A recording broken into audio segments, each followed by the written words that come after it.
cracker in the promotion race. Contenders Ipswich taking on West Brom. Sit back and enjoy in the company of your commentators, former West Ham defender Alvin and Joe Shennan. Thank you, Faye. Good afternoon, everyone. And we really are looking forward to this because it's the start of what is yet another hugely important day in the race for promotion to the Premier League.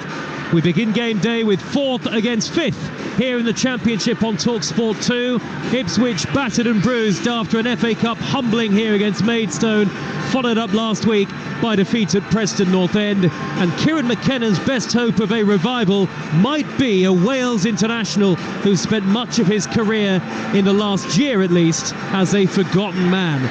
Kiefer Moore scored twice last week off the bench on his return to the club, and perhaps he can help propel Ipswich back into the automatic promotion places, and a win this lunchtime would indeed take them second, at least for a few hours. West Brom, meanwhile, are surely far too far away from the top two to be automatic contenders. Their hope really is to create more of a gap between themselves and those chasing the playoffs. Carlos Corberán's team start 4 points clear of 7th and with a game in hand, though their away form has to get better.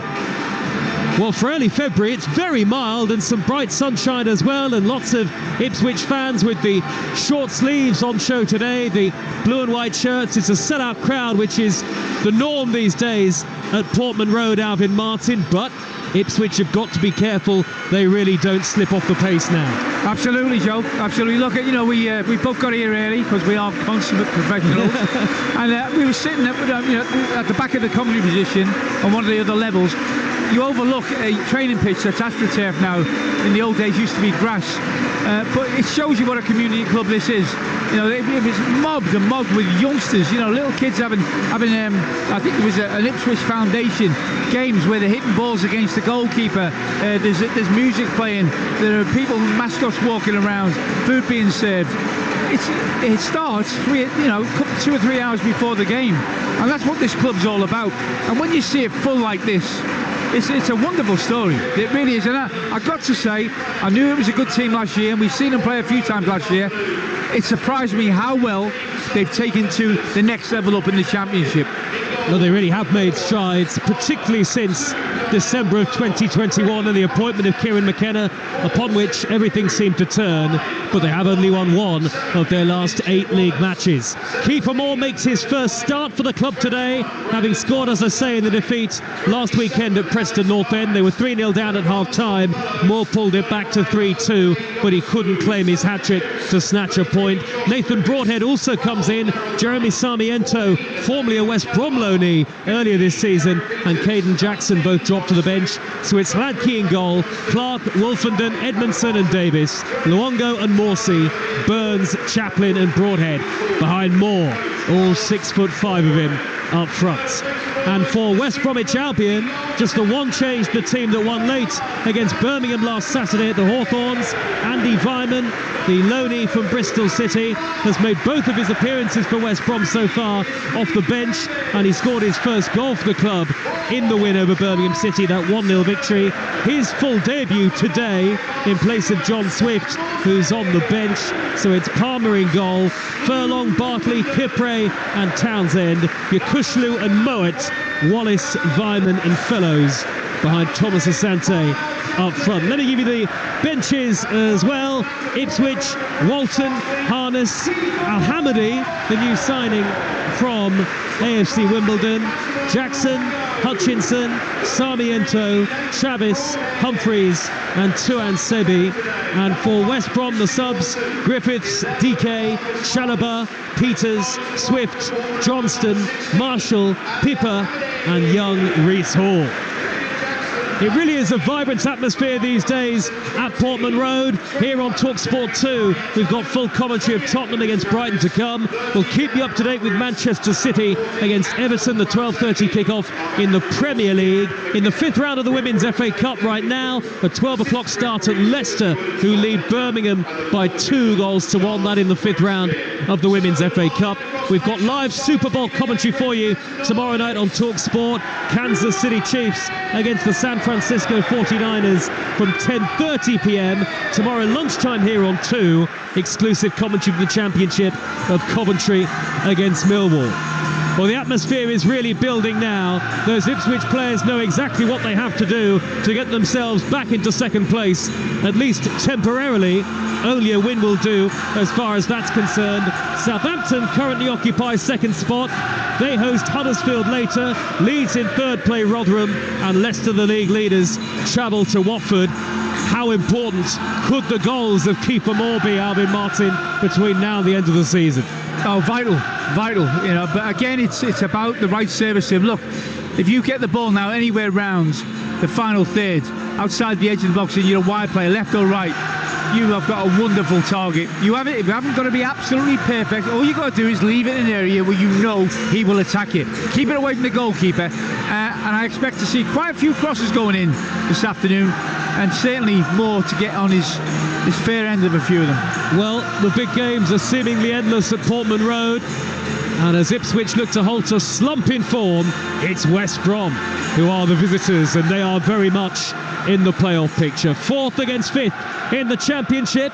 West Brom will kick the game off playing from right to left in their light green away strip, lime green kit, and Ipswich Town in their blue and white, playing from left to right towards the Sir Alf Ramsey stand in the first half. There are Ipswich fans at both ends of the stadium and about 2,000 West Brom supporters on the far side of the field. We can't quite see them because of the main stand roof, but you can certainly hear them. It's Talksport 2, your home of the EFL. Early touch for the Ipswich goalkeeper Václav Hladký, and he chips the ball high towards the right back position, where it's flicked on by Harry Clark, nodded down by Alex Mowat in the middle of midfield for West Brom, and now Darnell Furlong comes across to win it back in the centre circle. But quickly, Ipswich on the ball, and they shift it wide to Burns. Low ball drilled towards the edge of the box, only half cleared. Connor Chaplin couldn't quite sweep up the loose bit of play and put a shot in, and now West Brom are on the counter, and it's Tom Fellows, left hand edge of the penalty area, onto his right foot, shooting opportunity, curls it 2 or 3 yards over the top of the crossbar. What an explosive start to the game. At one end of the field, Ipswich looked like they might carve out a half chance themselves, but West Brom right up the other end, and the pace of the 20-year-old Tom Fellows, who has really come into the side this season, scored his first senior goals last month, the former youth teamer, and he actually might have expected to do better from the edge of the box, Alvin Martin. Well, Joe, we might have a game on our hands here. That's a wonderful little, passage you play, wasn't it? You know, for us certainly as neutrals, real attack and play from Ipswich. But when that ball broke down, didn't he do well? Yokoshlu, he beat 2 people on the edge of his own box and played a lovely ball to Fellows down this left-hand side. They're on the attack again. And now here's Wallace exposed down the right. Low ball into the near post is cut out by Wolfenden coming across. Out of play it goes for an early West Bromwich Albion corner. And Ipswich, on 2 occasions now, caught short in the full-back positions. This time it was Jed Wallace racing down the inside right channel. Andy Vyman was lurking in the penalty area. Wolfenden, the Ipswich-born centre-half, got across to nudge it behind. And a corner for the visitors in their lime green away kit in front of the Sir Bobby Robson stand away to our left as we look at it. Yokoshlu, Bartley and Kipre, the latter 2, the centre-halves, are all forward from the centre-back positions, and the corner will be whipped in, left-footed, in towards the near post, headed away by Moore for Ipswich Town, and he's valuable defensively because of his height, as well as he is up the field as well. Ball's whipped high into the penalty area again. Kipre at the back post nods it down, and it's gathered by Hladký inside his 6-yard box. It's goalless on Talksport 2, but West Brom have made an excellent start. Absolutely, it's a good start to the game. I think, they certainly haven't come here to sit back. They're playing high up the pitch, and they're certainly getting to service and support into the front players. And now a throw to West Bromwich Albion on the far side on the halfway line. I did mention their away record, which has to improve. They've lost their last 3 championship games on the road and without scoring. The last time they lost 4 successive away league games was in the 21-22 season. And far more assured at home, Carlos Corberan's team. But they have already beaten Ipswich so far this season, and generally speaking, they've got a great record against them. Ball is on the halfway line again in West Brom possession. Ipswich haven't really got started yet. That early break for Burns aside, and it's Kipre, the Ivorian, in possession midway inside his own half of the field. Forward to the centre circle, and Thomas Asante, who neatly skipped beyond the challenge of Massimo Luongo and drew the foul right in front of referee David Coote. and it's a West Brom free kick in the centre circle, playing from right to left as we look at it in the first half. 0-0, 4 minutes gone.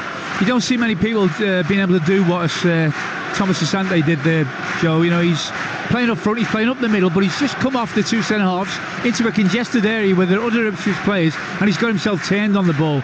It takes a lot of technical ability to be able to do that. It does feel like there's a nervousness in the Ipswich crowd, and you can understand that given recent results, not just the league form, but the FA Cup fourth round defeat here to the National League Southside Maidstone United, as a long ball is hoisted downfield, high up into the air by Bartley, and it rolls all the way through to goalkeeper Gladkey, who has been one of the outstanding goalkeepers in the Championship this season. 9 clean sheets, and the man with the most in the second tier this season is the West Brom goalkeeper, Alex Palmer.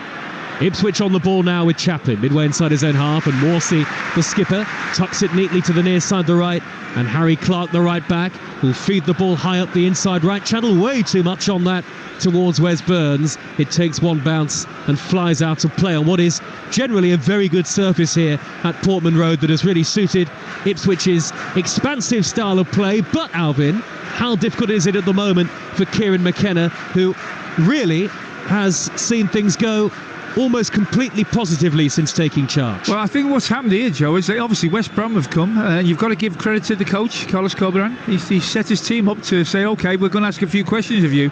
I think Ipswich would have wanted them to sit back, play safe, and then find their way into the game over a period of possession.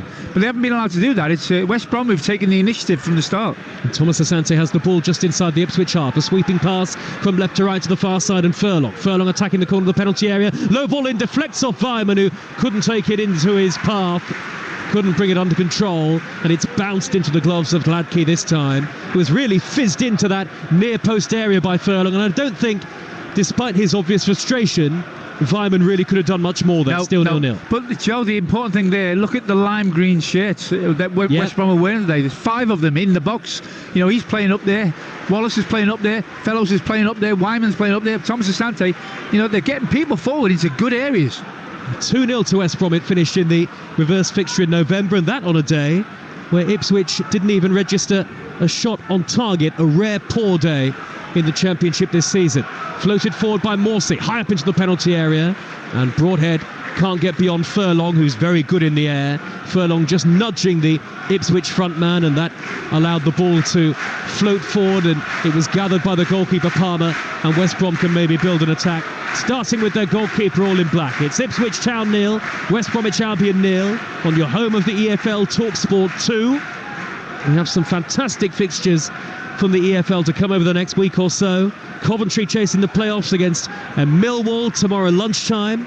That's live on Talksport 2 from 12 noon. And amongst our EFL commentaries next week, Swansea against Leeds, Millwall against Ipswich, Ipswich back in action at the Den, and West Brom's next home game against Southampton.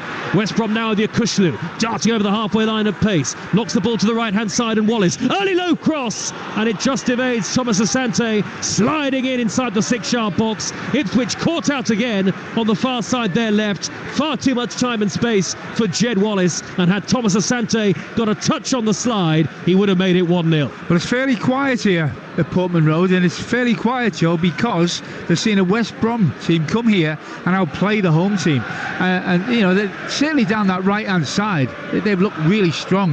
You know, Furlong's getting forward, Wallace is a handful, he's playing really high up the pitch, and you've got, as I said, Weimann, Fellows and Thomas Asante all making runs, and this Ipswich back line at the moment is really struggling to contain it. And this is a vital game for West Bromwich Albion, just as important as it is for Ipswich Town, because West Brom are really keen to further consolidate their place inside the playoff positions. They do have a game in hand on the chasing pack, the likes of Coventry, who are just outside the top 6. Leicester 2, Birmingham 2 in the 5th round of the Women's FA Cup. That game late in the first half, and an equaliser for Birmingham City, who did take the lead before 2 Leicester goals turned it around. But Birmingham now back on level terms there. Manchester City 0, Everton 0 in the Premier League this lunchtime, live on Talksport. City with a chance to go top with a win. And later at 3 o'clock, we'll bring you Tottenham against Brighton here on 2. Make sure you download our app. That's the best way to stare across everything. Ipswich now mounting a relatively rare attack in the game so far. Davis with a first-time left-footed cross. Burns coming in round the back, a looping header. He can't keep it down. It lands in the front row of the Sir Alf Ramsey stand. But we know how effective Leif Davis, the full-back, can be when he gets forward on that far side, Alvin. Yeah, I think that's an area there, and it's something that we touched on before the game, Joe, where he hasn't got to be perfect with that cross. All he's got to do is just hang it up. He just tried to be a little bit too accurate, and he was trying to whip it in. With Kiefer Moore there, you haven't got to do that. All you've got to do is just leave it up there on the far post and give him a chance to then make, a challenge on it. And even if he don't score himself, he's going to be nodding it down into areas that are dangerous. They've got to get... certainly, Chaplin, I think, is a fabulous player for Ipswich, and when he plays well, the team plays well. He hasn't really had enough of the ball. At the moment, it's been West Brom have been dominating possession, and he's only had the ball, in non-dangerous areas, let's say, up to this point.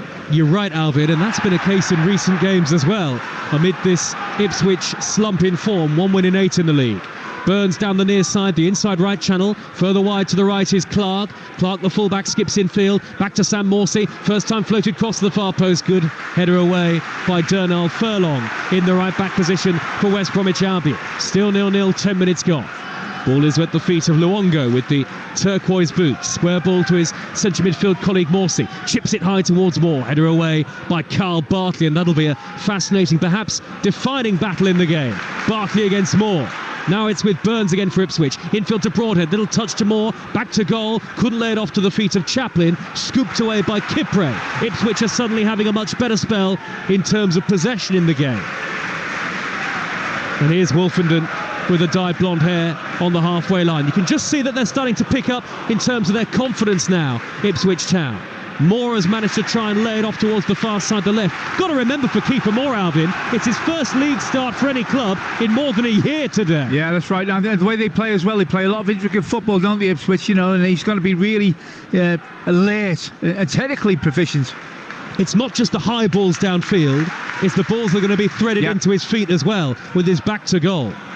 Leicester 3, Birmingham 2. What a first half in the Women's FA Cup 5th round. The WSL side lead the Championship club again. Now then, Ipswich have a throw on the near side. It's a steep drop to the base of this 3-tiered main stand, and we're right at the back of it, just to the left of the halfway line. Alvin and I looking either side of a big pillar. It's a great old ground, though, Portman Road, isn't it, Alvin? And you'll have played here on numerous occasions in your career.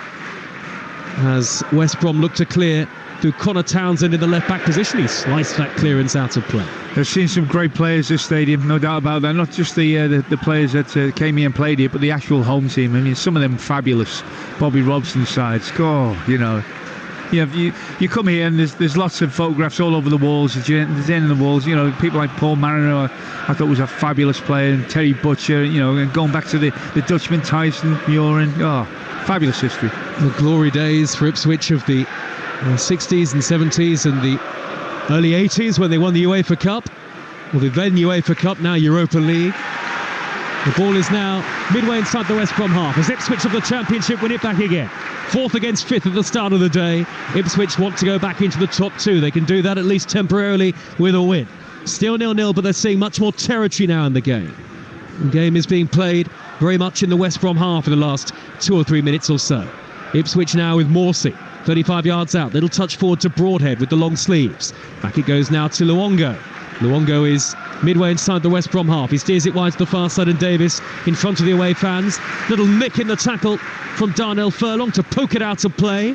Ipswich take the resulting throw quickly. Here's Morsey again in that central position, knocking it long through the middle. Chaplin could be in. He's in the 6-yard box. He's knocked it back towards Moore. Moore couldn't reach it before he was beaten to it by Furlong again, who not for the first time so far in this game makes a very important interception for West Bromwich Albion. The West Brom back line just seemed to fall asleep there, expecting the flag to go up. Chaplin was in, but he never really looked like he had it under control. Now here goes Burns, inside right channel, goalkeeper's come. He does very well pass Palmer sprinting off his line, a bouncing ball, gathers it into his gloves. 0-0. Here's Alvin Martin. Yeah, just settling into the game a little bit more now. Better possession for Ipswich, and Chaplin has actually got into the box there. The ball just skidded off a damp surface and went too far for him. What he tried to do was, because he knew he was going out of play, he tried to hook it back over his head into the path of Moore, but they were wise to that, West Brom.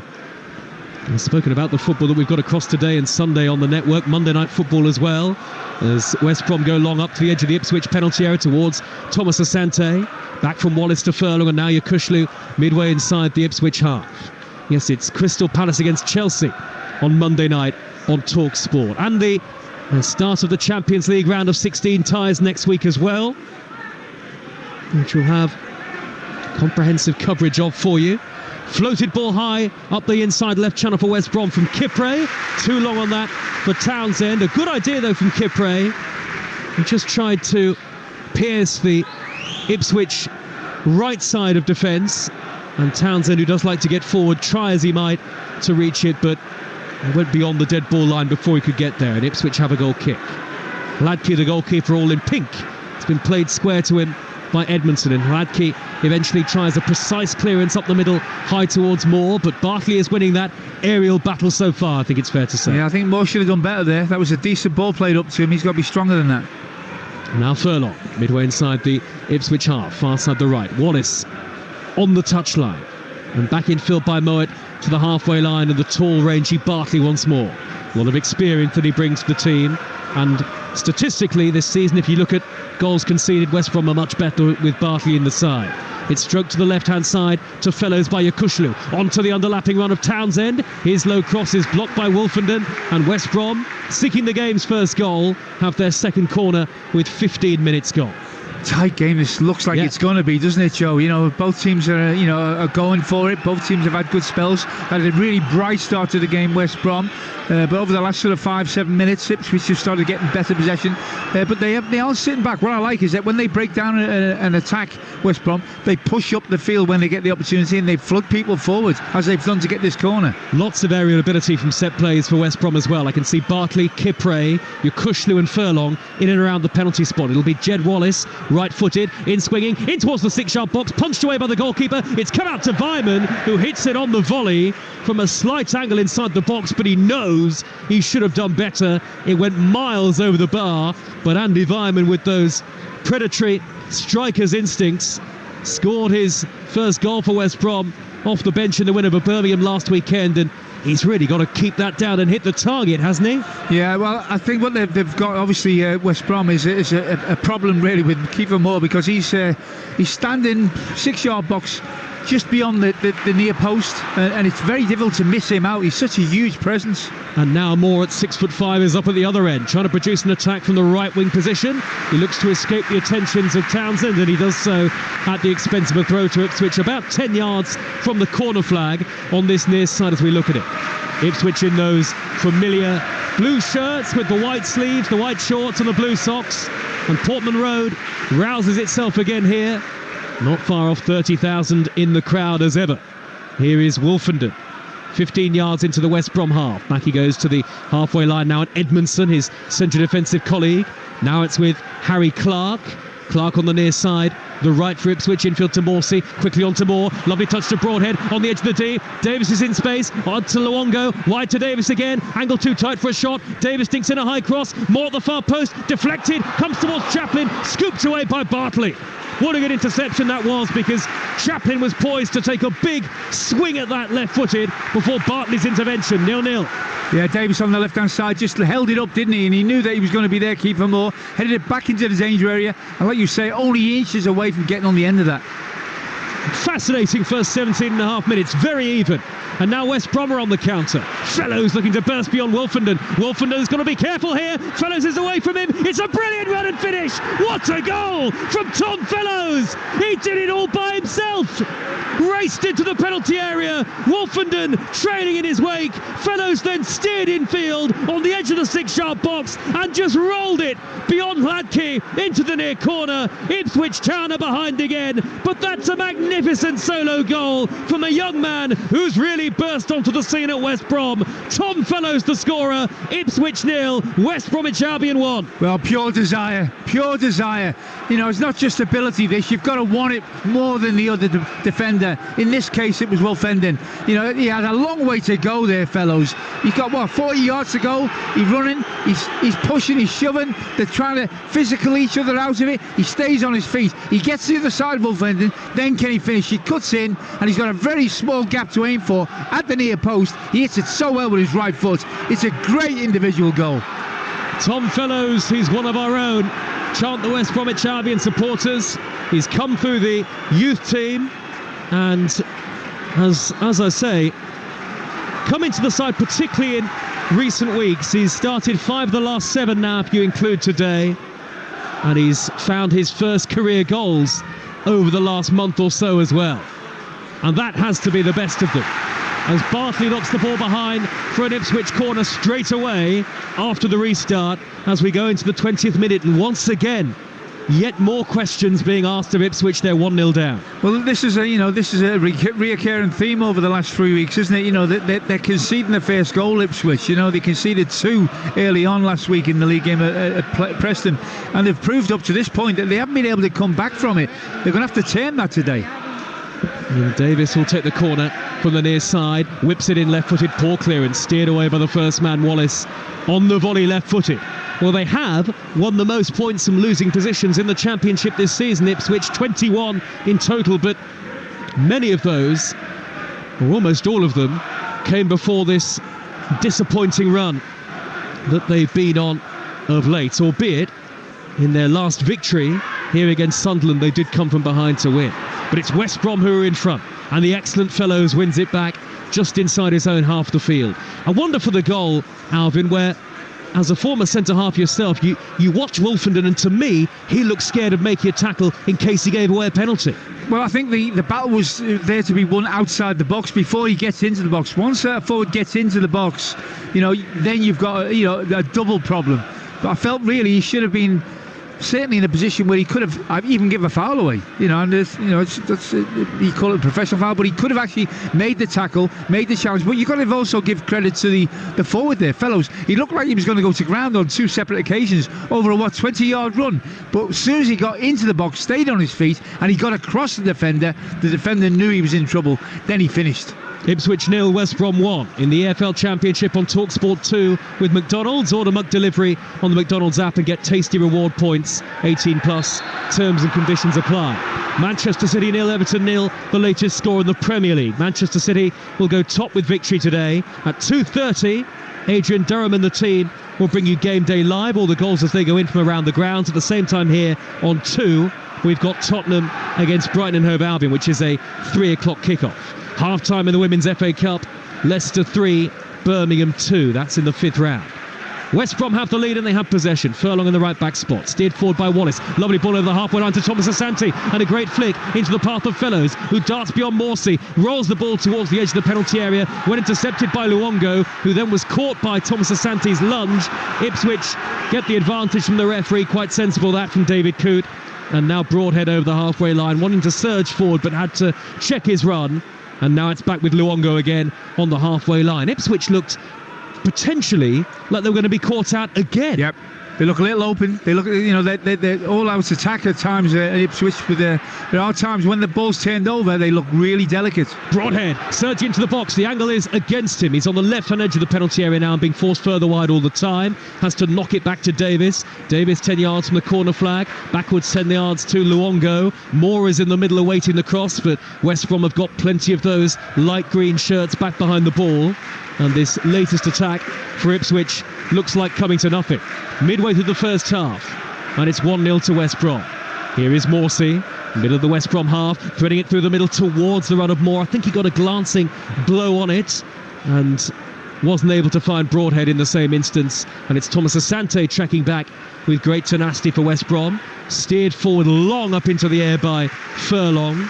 The sun has gone behind the clouds and it's a bit overcast now here at Portman Road as Ipswich win the ball back with Wolfenden, and here's Morsey trotting over the halfway line.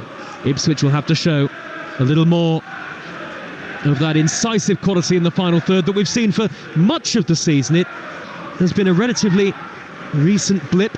They won 16 of their first 21 league games. One of the following 8. Here's Broadhead, left edge of the penalty area, more in the middle, it's come to Chaplin, over the top, from 10 yards out, a free shot, he had to score but he didn't. And he knows that, he won't need to be told that, Joe. On his left foot, well, 10 yards out, you've got to keep the ball down.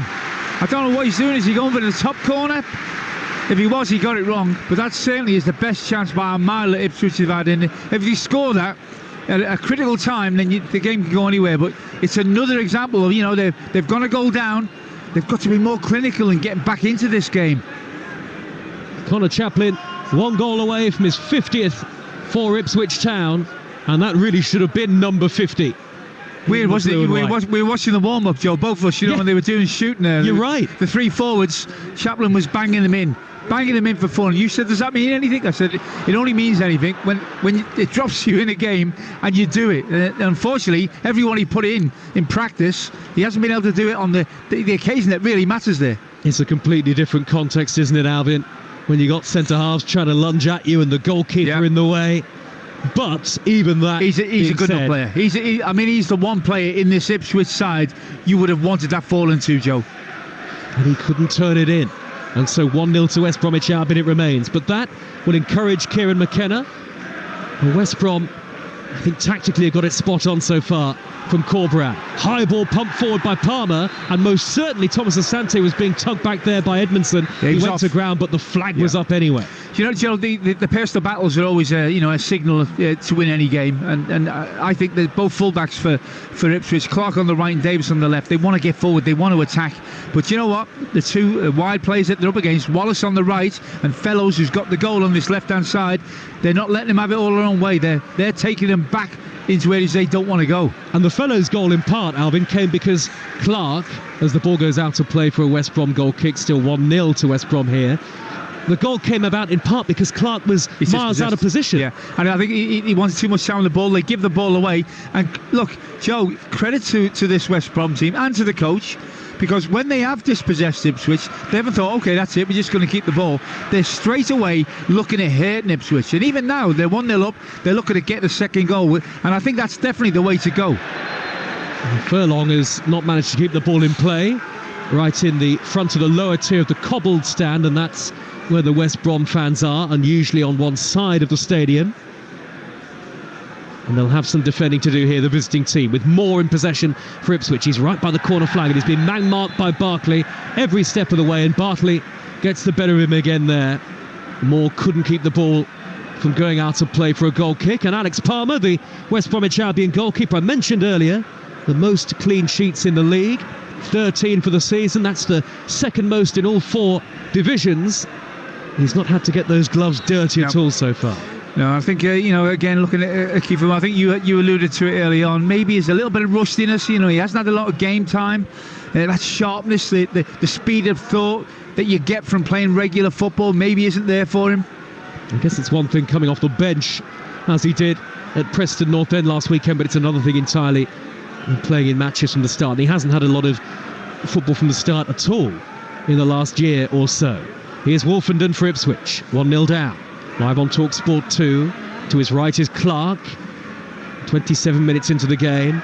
West Brom almost dropping into a situation where they have 4 at the back, and then at times another 5 in front of them. And Thomas Asante very much the lone forward when they're not in possession. West Bromwich Albion, high diagonal ball into the path of Burns for Ipswich. Not just the header in field to Chaplin, and now Clark finding Morsey, tried to poke it back to Chaplin, but it was a very congested area. Lots of lime green shirts behind the ball, and West Brom win it back.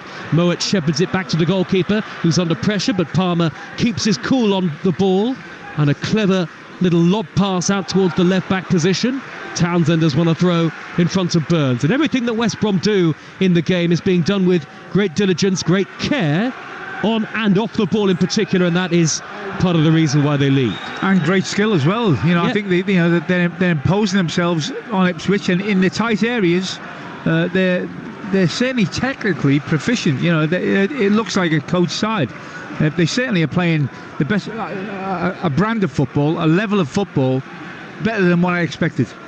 Here's Luongo on the halfway line for Ipswich. Back to Edmondson in the centre circle. 5-yard ball to Morsey, who then dinked it back high in the air to Wolfenden, who definitely didn't want it there. Under pressure from Thomas Asante. And the centre half just sliced his clearance crossfield straight out of play. And that sums up the malaise about Ipswich on the field, certainly at the moment. 1-0 down again today to a potential fellow promotion contender, although, as we said before the game, West Brom realistically looking at the playoffs more than they are the top two. But what is it most of all, Alvin? Is it that fundamental lack of confidence, or does more come into it at the moment? Well, I think first and foremost, before we look at criticising Ipswich, I think you have to pay a compliment to West Brom.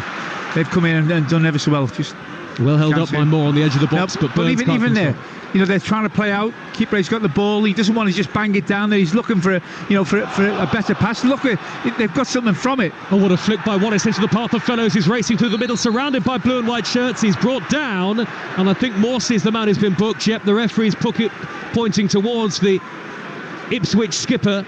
Morsey yellow carded because that was an impudent flick by Wallace on halfway, and Fellows, well, he had a long way to run towards goal, but in theory nobody between him and Hladky, and then suddenly 3 in Ipswich colours converged upon him. But when you started talking to me there, Joe, they had the ball midway in their own half with Kipre, didn't they? And I said he didn't just bang it long. Yep. He tried to keep possession. It was a risky thing to do, but they've nearly ended up getting through on goal. In a really dangerous position because he was courageous enough to hold on to the ball. It's a very intelligent display, isn't it, from West Brom so far. 1-0 up on your home of the EFL. Kieran McKenna with his arms folded, the Ipswich boss, and standing on the edge of the tiny technical areas here. Back it goes to Palmer, the West Brom goalkeeper. Palmer pings the long ball right to left towards the near side, and Townsend, who goes up for the header with Clark, who's lost one of his boots. And West Brom get the throw. He's going to have to stop the play here. The referee, David Coote, as Clark, the former Arsenal man, gets his boot on again. And Connor Townsend. What happened to laces? That never used to happen when you have laces. Right. It's the slide-on boots, isn't it, Alvin? That is. Well, they're all the rage these days. In fact, most of the players, I think, have got these slide-on boots. You're right, though.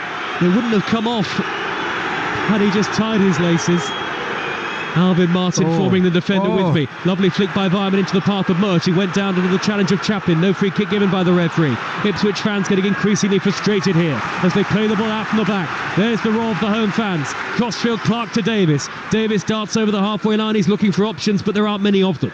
Has to go backwards to Luongo. Square pass to Morsey. Morsey a good 45 yards out dead centre. A lot of West Brom players between him and the goal. Now here's Burns in the right wing position, taking on Townsend one-on-one. He tried to drill the cross in low, cut out of the near post by Mowat, who sends it floating over the halfway, and it's sent back by Wolfenden to his goalkeeper Hladky. He knew that Thomas Asante was trying to run in behind him, but Wolfenden had a 10-yard head start or so, and Ipswich have the ball back again. But there's no great momentum or rhythm in the play for Ipswich at the moment. 1-0 down over half an hour play. I think there's just a slight, I must say, not a massive lack of confidence in what Ipswich are trying to do, Joe. But the goal is certainly setting them back on their heels a little bit, and it's not affording them the freedom that they want to play. I think the crowd is still very much with them. They're not on their backs, but that freedom that I spoke about before the game, when the crowd are totally on your side, I wouldn't say it's like that either. So there's a little bit of impatience just starting to creep in, and like I say, the balls that go into forwards and they flick things around the corner and they're taking chances knowing that if it doesn't come off, it's not a big deal. That freedom isn't there. It's the most difficult spell of Kieran McKenna's time in charge thus far, but a long way still to go in the game. Here's Luongo, left-hand corner of the penalty area, out wide to Davis. Davis back to Luongo again. He's 5 yards to the edge of the box. He's whipped it in right-footed, and it's a poor delivery, driven into the penalty area, but really without looking up from Massimo Luongo, and nobody in blue and white anywhere near that. And so far, it's been a very comfortable afternoon in goal for the West Brom number 1 Palmer. I think the personal battles, the individual battles that I was talking about, they've got to be won, and they're certainly not being won at the moment. Clark and Davis, the fullbacks for Ipswich, they've really got to get to grips with the wide players they're playing against, but also.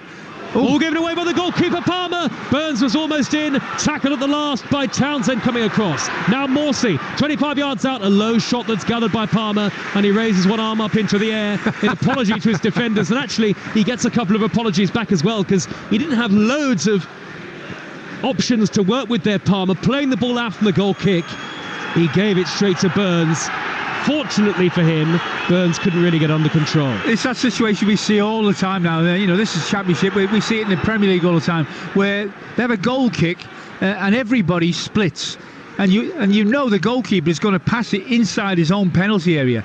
And teams do try and pressure it, but he wasn't under that much pressure. He just gifted it to an Ipswich player. Quickly wide to the right by Chaplin to find Burns. Caught on the penalty area, darting one way then the other, twisting and turning. Back to Chaplin. Let it run across his body and then shoots. Blocked by Kipre before it could reach the goal. Chaplin's headed towards the edge of the penalty area again. Yakushlu beats Broadhead in the air this time.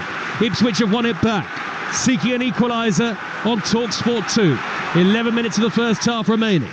Here is Broadhead, left on the edge of the penalty area, can't get beyond Yakushlu, who wasn't having any of that. The attempt at the nutmeg from Broadhead, but Yakushlu stood firm and tall. A vital cog in this West Brom side, and now West Brom win a throw.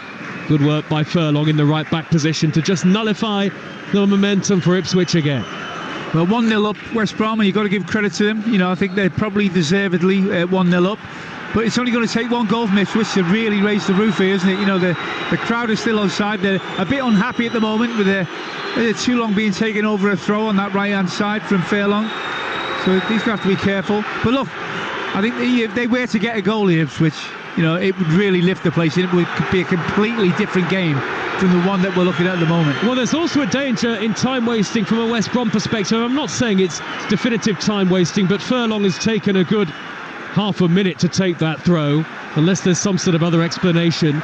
Jed Wallace, the captain, was just having a word with the referee. But the danger, Alvin, is that it gets the Ipswich crowd behind the home team. Yeah, and lifts them. All of a sudden there's more noise in the stadium here now. That can happen through what we've just seen, an instant with frustration, or maybe a tackle going in. It can lift. Forward by Morsey over the top, high towards Broadhead. Good interception coming across by Furlong. That's going to bounce out of play for a corner to Ipswich Town. And it does feel like that time-wasting incident has had an effect, and the atmosphere is lifted. 1-0 down Ipswich, but the crowd are right behind them. There's good defending as well by Furlong, the right back for West Brom. He's left his own man and come across. If he doesn't come across and head that ball, and even though he has conceded a corner, it could have been a problem for West Brom. And it's going to be Leif Davis to take from the near side, left-footed in, swinging into the near post, headed away. Bravely met at the near post by Vyman coming across for West Bromwich Albion, who are desperate to preserve their lead. It remains Manchester City 0, Everton 0 in the Premier League. City would miss the chance to go top of the table as it stands above Liverpool. Out on the far side, the left for Ipswich is Luongo, a good cross high towards Moore. Thought he was shoved in the back by Kipre in and around the penalty spot. The referee didn't even take a second look at it, despite the muted appeals from the Ipswich fans behind the goal to our right. Now a clever layoff by Chaplin with his back to goal into the feet of Clark, and Chaplin is pointing it where he wants it again. Chaplin gets the ball, corner of the penalty area, lofted in high towards Moore, who looks a bit disappointed with the service because it was a difficult one to get under his control. A floated looping pass that was cleared, and now Yakushlu over the top, down the middle, too long for Vyman. Ipswich have it back. Maybe the momentum is starting to come back for the home side here. Yeah, a lift in the atmosphere, definitely. Luongo has steered the ball to the left, and Davis 15 yards into the West Brom half. Early ball to Broadhead. Lovely turn to Chaplin. Edge of the D. On to Wes Burns. Angle tidy shoots. Deflected behind off Townsend. Another Ipswich corner. Yeah, they're starting to pass the ball better, getting into wide areas. I feel like really Burns has got to be a bit more positive here. Yeah, and I think Davis has done. Townsend has done well against him, but I think he's just got a one-on-one. Well, 8 yards away from goal. I think you've just got to really shift that ball and try and take somebody on. I think it was far too easy for the fullback to block that. Certainly one of Ipswich's better spells in the game so far. And it's going to be Leif Davis again from the near side, the left, in front of the Sir Alf Ramsey stand, in swinging into the near post, cleared away at the near post again. That's the third time that's happened from 3 corners. They were looking for the run of Burns, but he couldn't get there. Forward by Wolfenden from the halfway line, and there's much too much on that. What is it with overhit passes in this game today? Yeah, I think it's an unforgiving pitch in terms of that. It is quite damp and it's skidding off, so any straight ball that you're trying to get a forward in behind the last defender is going to skid through to the keeper or off the pitch, as that one did. And more live football than anyone else on national radio on the Talksport network, and we've got the Super Bowl full commentary tomorrow night. The Kansas City Chiefs against the San Francisco 49ers. That's on Talksport from 10:30, build up throughout the day. And amongst our commentaries from the Premier League next week, Brentford against Liverpool next Saturday. Little flick by Moore down the inside right channel, a slip from Connor Chaplin, who couldn't get it under his control. And it's scooped forward high up into the air by Townsend over the halfway line for West Brom. But Ipswich are there to win it back with speed and careful attention. And now Broadhead looking to raid in behind Townsend down the near side, the right. Townsend gets across, puts the clearance out of play, and it deflected. It must have been deflected off Broadhead the last touch. We've got cameramen standing up in front of us, so we couldn't quite see, but goal kick to West Brom is the decision. 6 minutes of the first half to go, plus stoppage time. Wonder what's going through the mind of Kieran McKenna at the moment, with Ipswich 1-0 down to West Brom. Well, I think he'll feel that his team could have played better. They're better than what we've seen, but he'd be a little concerned that West Brom have been able to come here and play with a composure and an attacking threat that certainly had the crowd on edge from their point of view. But look, they're still very much in the game at 1-0. But it's really about what we can do now at half-time. Is he going to look at making changes, or is he going to look at motivational team talk? I suggest it would be motivational. Here's Yakushlu, who's looking to go on one of those darting runs on the halfway line again. He's brought down by the sliding challenge of Luongo. Yakushlu has stayed down. The referee initially allowed the play to continue from the resulting West Brom free kick, but now he has definitely stopped the game. You can see Carlos Corbrand down below us, the West Brom boss, and he was giving instructions on this near side to Nathaniel Chalobah. I don't think that a change is going to have to be made, and Yakushlu's on his feet again. I've got to say the referee, David Coote, has been excellent. I can't think of too many he's got wrong. One foul, I think. I don't know if the Ipswich fans would agree with me, but I think he's been excellent. Absolutely. Yakushlu moving fine. There's mud on the back of his light-coloured shirt. Here is Morsey, just shy of halfway, twisting away from the challenge of Thomas Asante. Now, here come Ipswich over halfway, with Edmondson the centre half. Edmondson square to Morsey, lip of the centre circle. All of it sideways at the moment for Ipswich Town. Luongo, midway inside West Brom territory. West Brom, everybody back behind the ball. Forward now to Broadhead on the edge of the box. Lays it off wide to the left, and Davis. Back infield to Luongo again. Little 5-yard pass to Chaplin. Quick ball out to the left, and Davis again, who gets it under control. Scoops in the cross. Moore trying to get underneath it. He won the header, but it's going miles away from goal, and Jed Wallace can scoop it clear high into the afternoon sky and away from danger, at least for now. Ipswich with Edmondson steering it high up into the air, not really with any great control, and it's cleared away by Furlong over halfway. And at the moment, West Brom seem relatively content. They have the lead and playing on the counter-attack largely at the moment, where they do look at potential threats. And the question is being asked of Ipswich, can they break them down? Don't really look likely to do that anytime soon, Alvin. Well, as you've mentioned it, I can't remember Palmer having to make a real worthwhile save. One that you think they've had the one chance, haven't they, that Chaplin should do better with. But I'm sure that Kieran McKenna will be disappointed, certainly disappointed with the lack of end product that they've had some of the play. They've moved it well at times in the game, but they've certainly been matched and beyond that by West Brom. Here's Wolfenden in the centre circle for Ipswich again. The Ipswich fans watch on as their team play from left to right, and away to our left, the most vocal supporters at the Sir Bobby Robson end. Lots of them standing on their feet, hands in pockets, arms folded. That frustration is growing a little here. Luongo, left of centre towards the far side. Further wide is Davis. Davis back in field now to Morsey. Morsey's 45 yards from goal. Dead centre. On to Harry Clark. Shooting opportunity. Whistles over the top. Did it get a glancing touch on its way over the bar? The assistant looks to the referee and he says corner to Ipswich Town. 1-0 down Ipswich. Yeah, unfortunately, I think Clark was always leaning back a little on that. He had a 3 or 4 yards space to be able to get the shot away. He was being closed down very, very quickly. But you wanted that really with a forward. 2 minutes of normal time to go in the first half here. And they've changed the take of the corner, have they? No, in fact it's from the opposite side. And Davis is going to have to go all the way from the far side the left to the near side the right. That whistled dead centre over the top. So not actually easy for the referee to determine which side it should be taken from. Eventually Davis does come over to the near side the right. So it'll be a left-footed in-swinging delivery, as have been the 3 corners so far. Whipped in by Davis into the 6-yard box, punched away by Palmer, did really well. They made a flurry of bodies. It's come out to Wolfenden, long way out, chips it towards the right, it half intercepted by Wallace. It's come back to Burns, but handball given against Davis, who thought he'd won it back. And actually there are no real appeals from Davis at all, which probably tells you that it was handball, and it is a free kick to West Brom, who lead 1-0 here at Portman Road. This great ground of great character. The 2 ends of the ground are pretty new, but the main stand has seen plenty across its many years. And it's a great atmosphere because it's nice and tight and compact, and the crowd are close to the pitch, which for me always really helps the atmosphere anywhere you go. Now then, Clark's retreating to the right back position, facing his own dead ball line, and he's going to have to try and shrug the ball out of play under pressure from Fellows. Got a bit of help from the corner flag because the ball hit the bottom of it and went behind for a goal kick.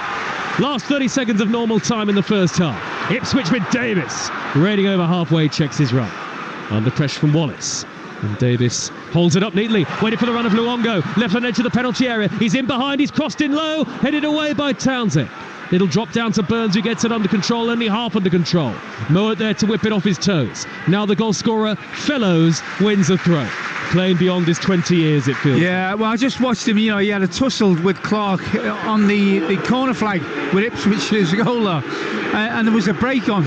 And he busted a gut to get back in, Joe. He scored the goal, but he's worked his socks off for his team. 2 minutes of added time in the first half.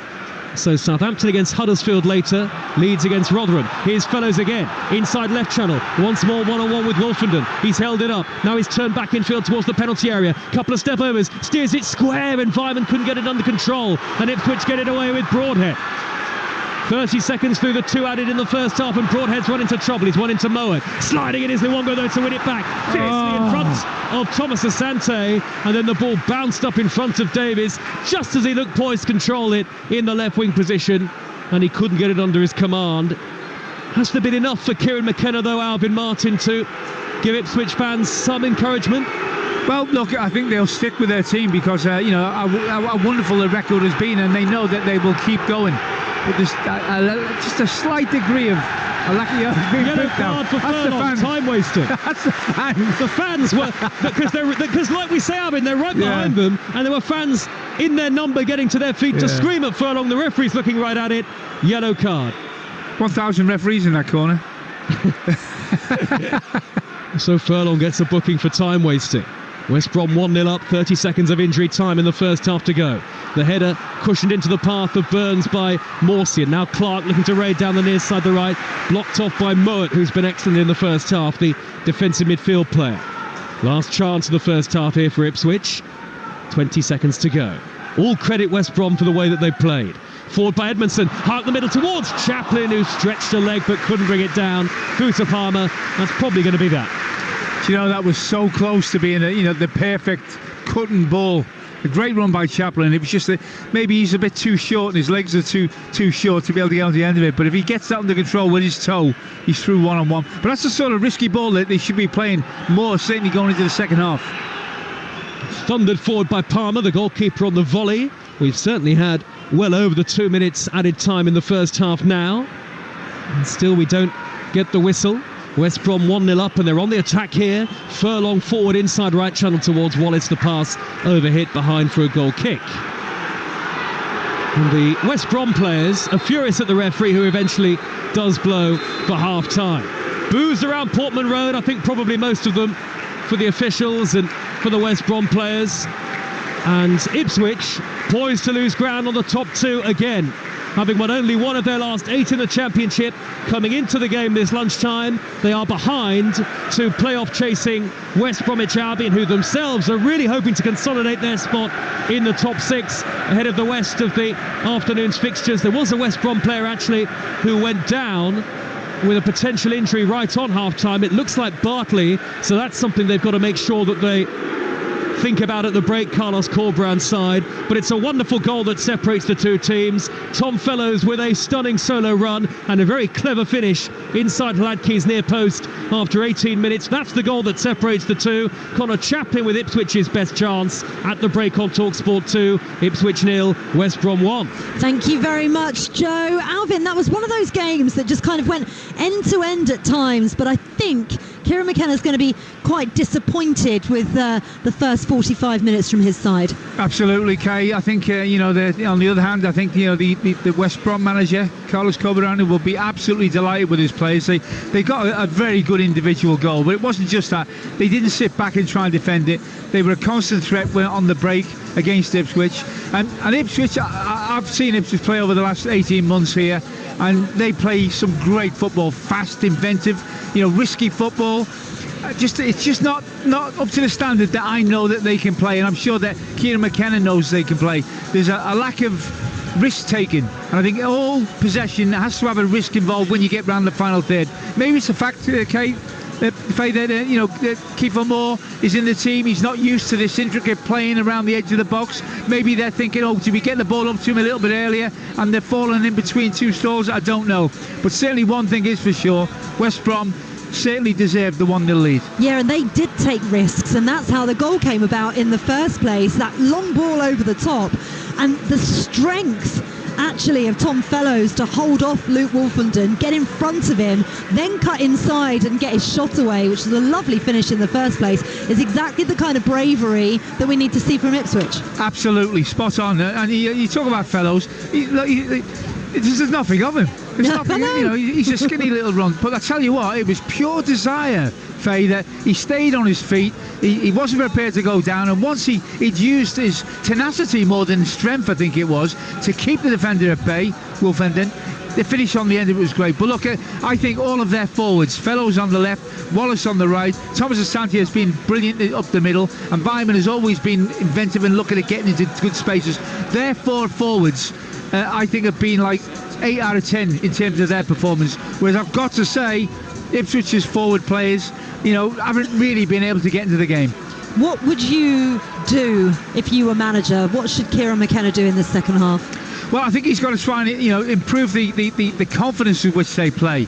We know that I think Burns on the right hand side at times is taking the easy way out. I think if you get a player inside the box, be brave enough to take him on.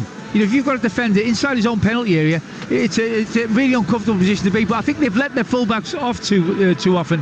I think the individual battles have got to be won. I think Clark and Davis, as I said in commentary, the fullbacks are very important to Ipswich. But I think that their personal battles with Fellows and Wallace on them flanks, I think the West Brom players have won them battles. So he has to improve them too in terms of getting on top of their opposing players. But more than anything, believe in yourself, believe in what we're trying to do, and take a few more chances around the edge of the box. I think certainly Kiefer Moore has got to start to buy in and start to make himself available to feet rather than just his chest, and to a ball that he's going to attack from wide areas as well. He's got to be more of a menace in the box, hasn't he, for sure. Yeah.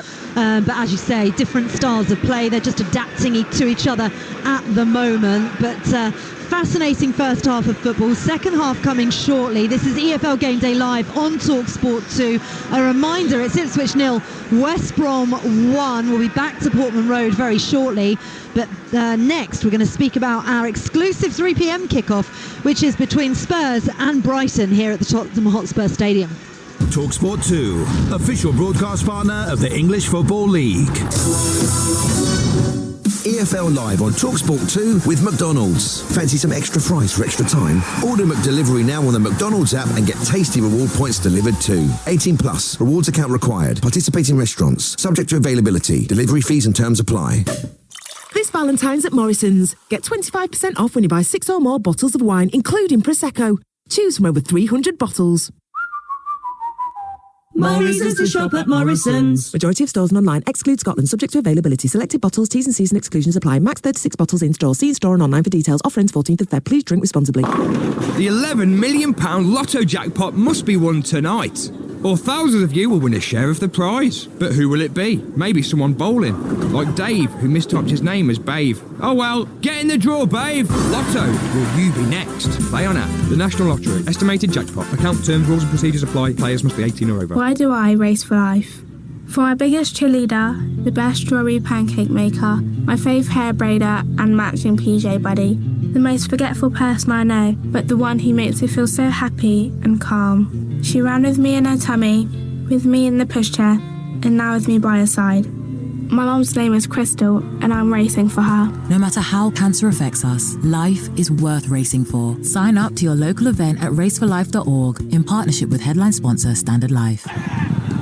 And they're coming down the final furlong now. And Long Drive Home is being chased down by I'm Tired. I wish I didn't have to drive home. It's losing ground as Better Get a Travelodge is coming up fast. Long Drive Home is fading as Better Get a Travelodge comes tearing up on the inside. And Better Get a Travelodge takes it. Sporting event coming up? Better Get a Travelodge. Find king-size comfort up and down the country at travellodge.co.uk. Your call is really important to us. Waiting. Frustrating, isn't it? Especially when you've got plans. Whether you're thinking of revamping your home or looking for ways to move your business forward, we'll help you get there with finance that's right for you. So don't let your plans get stuck on hold. Join over 1 million customers who trust us to deliver the right finance solutions to get them moving. Search navuna.co.uk and get there sooner with Navuna. At Continental Tires, we've been championing women's football for over 13 years. For us, it's more than a game, it's a passion. Join us on the 31st of March at Molyneux Stadium, Wolverhampton, for the FA Women's Continental Tires League Cup Final, for a celebration of women's football. Continental Tires, driving safety and performance. For tickets, head to wolves.co.uk/tickets. Jim White and Simon Jordan on Talksport. Mid-morning radio that's up for the job. I'm hot under the collar with this. Concrete sports talk. Edge that one in stone. Rapid setting opinion. I still think there's a lot of questions that need to be answered. Oh, no. Come on. Big names all bagged up. David Moyes, John Hartson, Ian Rush. Jim White and Simon Jordan. Delivered weekday mornings from 10 on Talksport by Selco Builders Warehouse. Check out this month's real deals at selcobw.com. Feel the power and the glory. Game day. And he scored. It's a brilliant goal. Fired up and raring to go. EFL Game Day Live on Talksport 2. And towards the far post. It's flicked on and helped it. It's an own goal by Romero. Everton celebrate and they've nicked a point in stoppage time. Everton 2. Tottenham 2.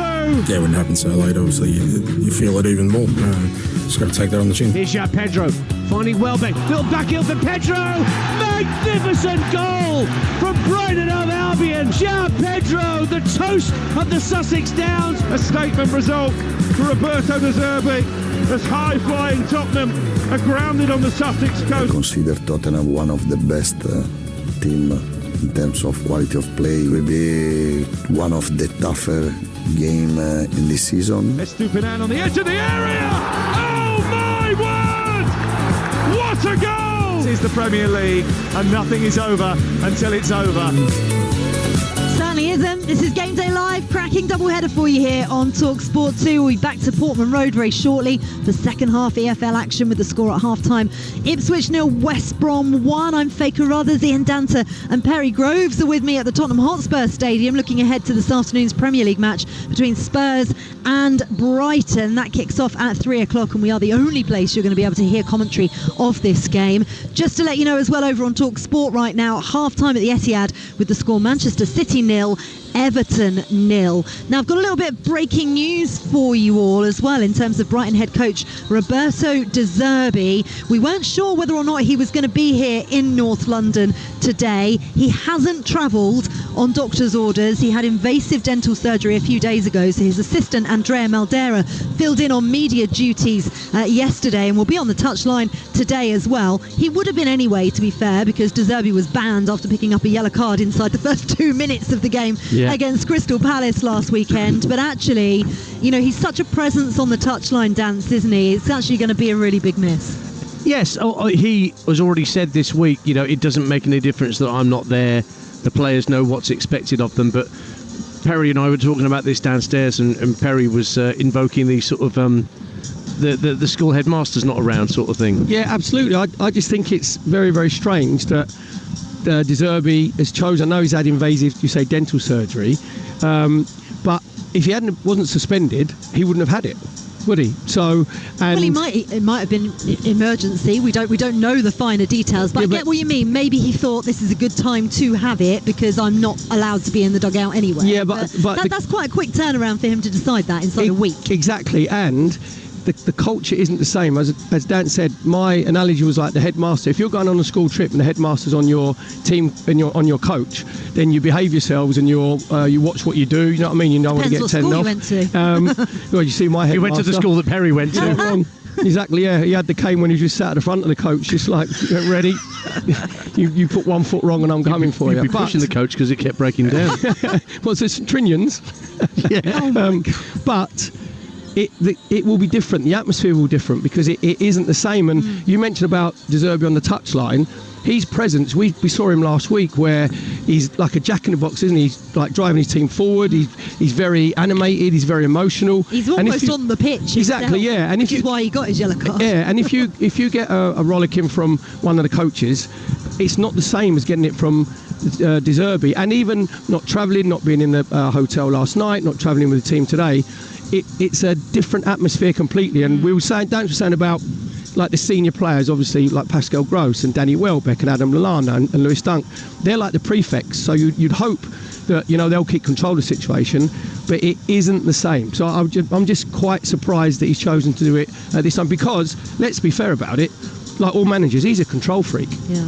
A complete control freak. And I know that he's going to be obviously in contact, he'll be on the phone, he'll be watching the game on his TV, he'll be obviously... He's going to be listening on Talksport 2. Yes, he'll be listening to Talksport 2. Afternoon, Roberto. I'll have to say I'm really sorry that I forgot the jelly babies for him. Mind you, he can't eat them now, can he? He can't eat them, he's not here, he can't eat anything.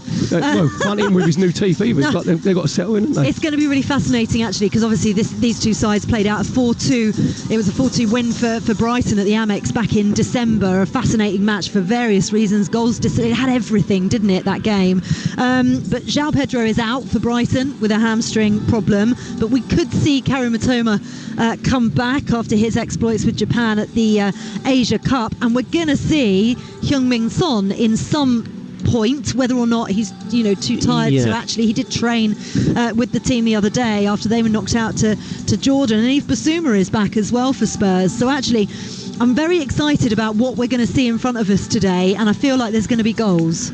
I think goals are almost guaranteed. I hate to say that and try and bock it as early as this, but I do think that because both teams play with a very high line, because both teams like to press, it's going to get rather congested in midfield, and there will be space in behind for both Spurs and Brighton to exploit. Pape Sarr coming back for Spurs is also very important. I think the Spurs fans have really taken to him as a central midfielder. Yeah, we'll see what sort of role Heung-min Son and Karu Mitoma have today, and Bissouma, because Bissouma was playing with malaria at AFCON. That's insane. So hopefully he's 100% now. He's back in the UK and he's feeling fit to participate fully. Certainly the impression I got from Postecoglou yesterday was that he's fine. He's going to be part of things. So after dropping points at Everton on Talksport last weekend, I wonder how tempted Ange is to, bring some of the established international names straight back in today. Well, when we got this gig, this is the Willy Wonka golden ticket, I think, of the weekend, because as Dan said, there's going to be goals. Without any shadow of a doubt, there's going to be goals. You look at Spurs, they've scored in the last 35 Premier League games. Brighton will come here and they'll go on the front foot. They'll look to attack. It'll be interesting to see. You mentioned João Pedro's injured. He was brilliant last week against Crystal Palace. They played 2 10s, didn't they? Buonanotte and João Pedro. So you might see a change of shape. Hinchwood is injured as well. He's got a stress fracture, I think, on his foot. So it looks like Tariq Lamptey will go and play right back. And he was outstanding last week, playing on the left basically. He was a left winger last week. Inverted left winger. So Brighton will come here and they will go and try and win the game. So I'm going to put it all out there now, right? This is no chance ending up 0-0. You've done it now. You've ruined it. You've ruined it for everybody. Damn. No, I don't think you're right. I think you are exactly right. Looking forward to it. Anyway, second half action of Ipswich against West Brom about to kick off. West Ham defender Alvin Martin and your match commentator Joe Shennan have the game. Thanks very much indeed, Faye. And West Brom have made a half-time change. We did pick up on the potential injury to Carl Bartley at the break just before half-time, almost on the whistle in fact, and he hasn't reappeared for the second half, and his replacement is Nathaniel Chalobah, whose younger brother Trevor, and now at Chelsea, actually once had a spell at Ipswich on loan. But Chalobah onto the field for West Brom, and it looks like Yokushlu will play at centre-half with Kipre for the second half, which is off and underway. Ipswich 0, West Bromwich Albion 1. Ipswich will lose further ground on the top 2 as it stands. West Brom will further cement their place in the top 6. No changes for the home team. And Ipswich laboured in attack throughout much of that first half. They're playing from right to left in the second 45 towards the Sir Bobby Robson end of the ground, which is where most of the really vocal Ipswich fans are. Ipswich in blue and white, and West Brom playing from left to right in their light green change kit. I'll give you both starting 11s in just a moment. Long throw to the penalty area by Clark for Ipswich, headed away by Kipre for West Brom. Back in by the head of Clark towards Edmondson. He's climbing. Broadhead sticks it into the back post. Would you believe it? A minute into the second half, and Ipswich have hauled themselves level. And it's Nathan Broadhead who sees his goal drought come to an end. His first for Ipswich since mid-December, and that's a massive moment in their league season as they look to get back in form. Ipswich 1, West Brom 1, right at the start of the second 45. And game on now, game on. What a transformation in a very short space of time. Incredible, listen to it here now. Great finish, I've got to say. Broadhead is on his left foot. It's a controlled, well-placed, intricate little volley into the bottom right-hand corner after it was flicked on, really, fortunately, by Edmondson. But they've got a slice of luck, a good finish on the end of it. What can happen now? Well, I wonder just how much an impact the lack of Bartley in the West Brom back line affected things there. But what a remarkable opening to the second half for Ipswich Town. Just the goal that Kieran McKenna and co needed.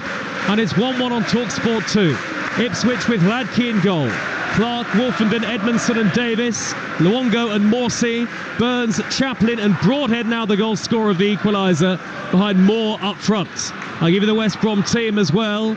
Palmer, who has been beaten with the first shot on target by Ipswich today, or at least the first meaningful shot on target. He's in goal. Furlong, Chalobah, Kipre and Townsend.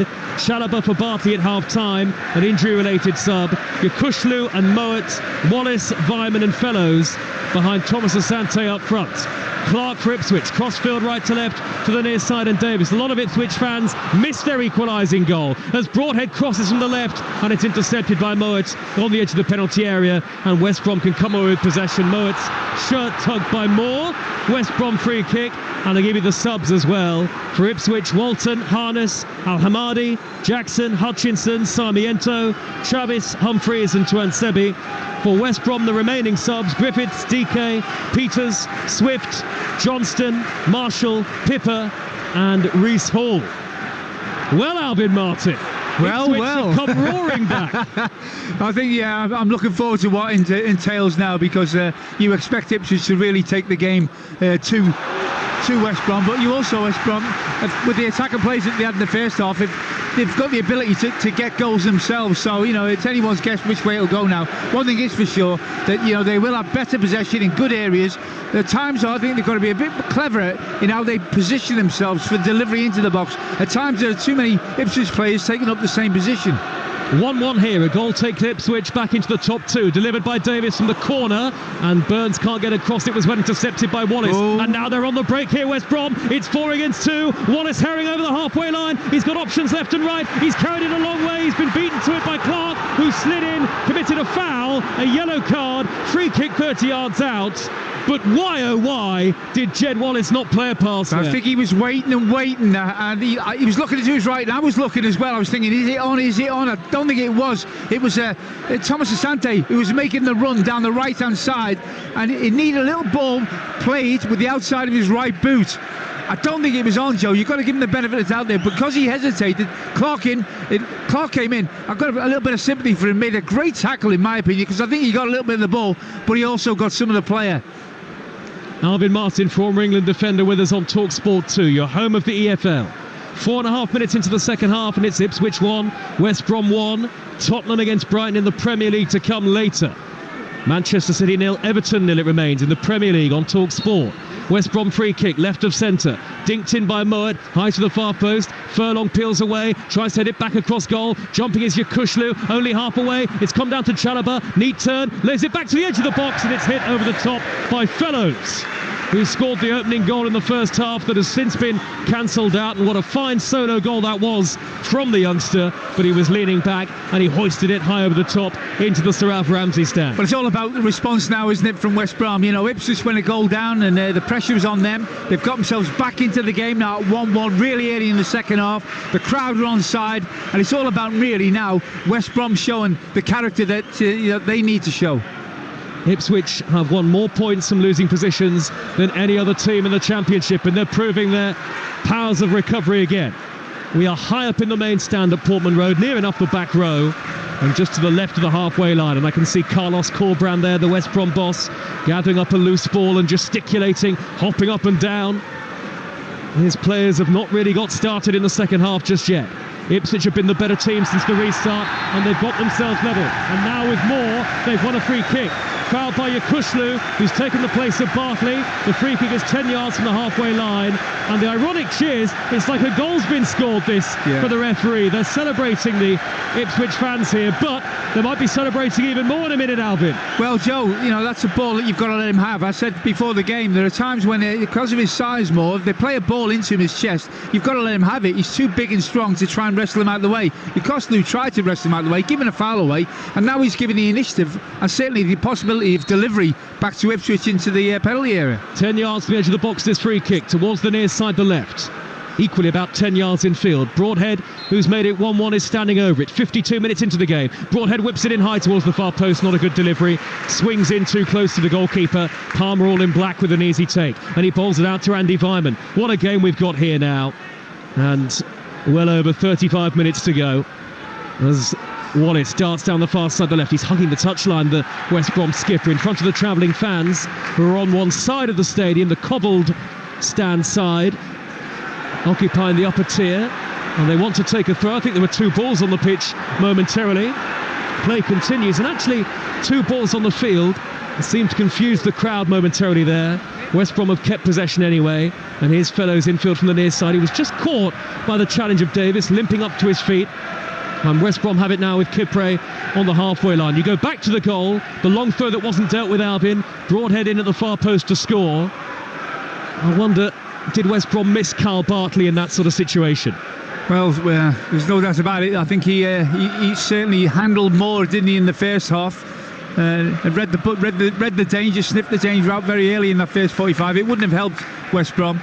But look, it's about, now pushing on again. I think they've got good forwards out there, West Brom, and they've proved in the first half those forwards, if they perform to the same level, have certainly got the beating of the defenders that they're up against, and it's important they remember that. But one thing is for sure, that goal has made the game. It's anyone's game now.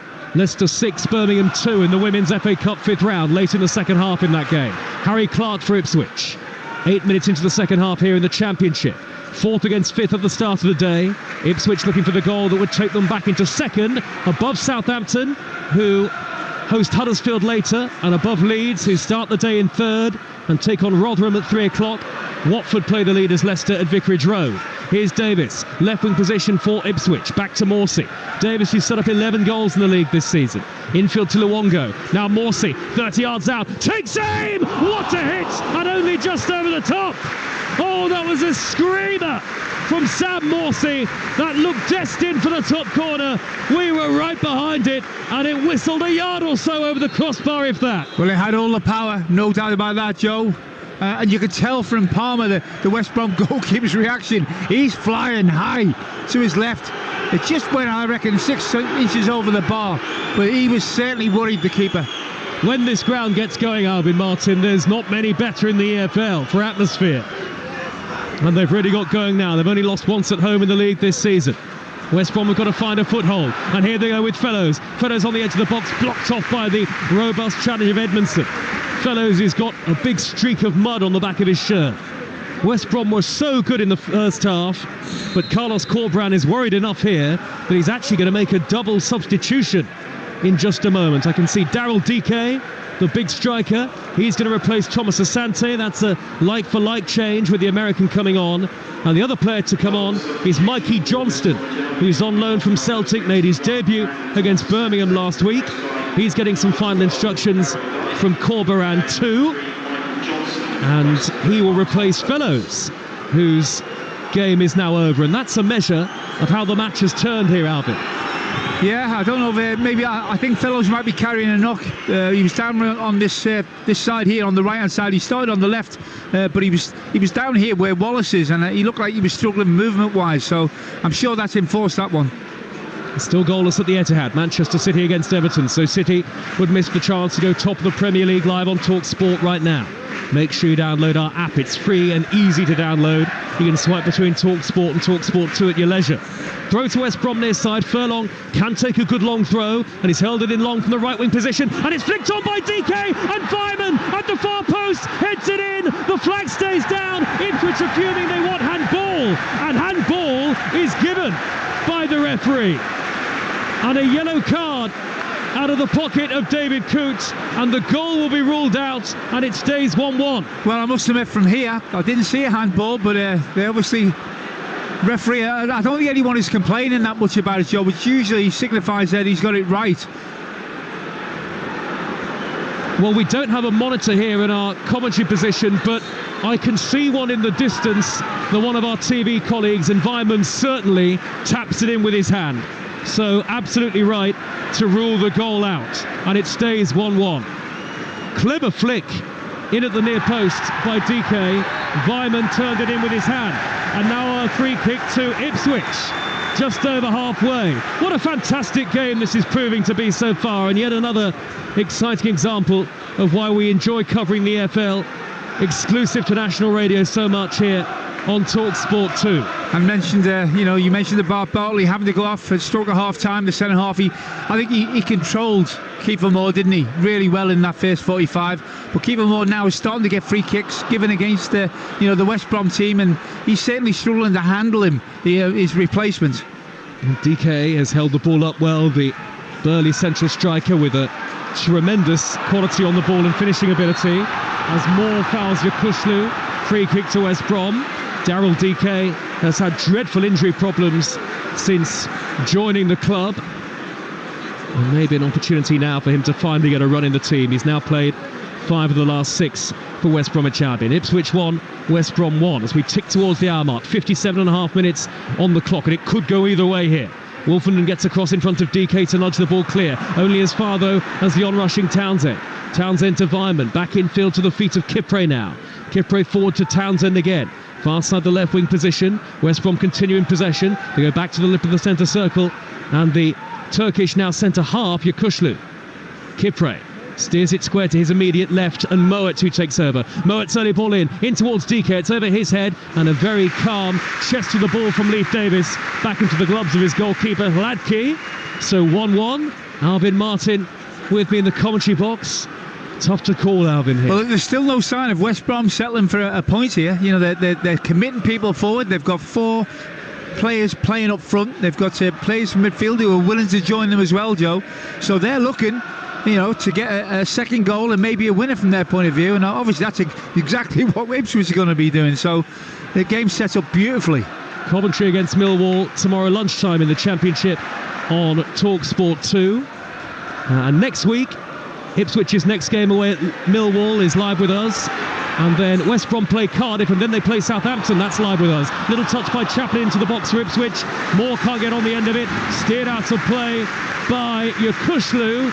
And a throw to Ipswich on the far side there, right. Level with the edge of the 18-yard area. He just flicked around the corner there from Chaplin. He took a chance. I don't think he knew it was there, but he knew that if it was on and it was a blue shirt, they would have been in. And you've got to take them risks around there. The rewards are so high. Ipswich playing from left to right. And the fans on their feet in the lower tier of the Bobby Robson end, doing their best to provide all the vocal support Ipswich will need. The referee stopped the game, and he's having words with Chalobah and Edmondson, who's come forward for what will be a long throw by Clark into the penalty area.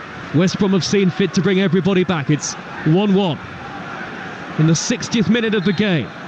Wind sweeps through Portman Road. Long throw into the box by Clark. Poor. Headed away by the first man, Townsend. Covering is Wolfenden on the halfway line. Easy ball back to Hladky, the goalkeeper. Hladky drives the ball long, pumps it up the right wing. Too much on that, over the head of Clark.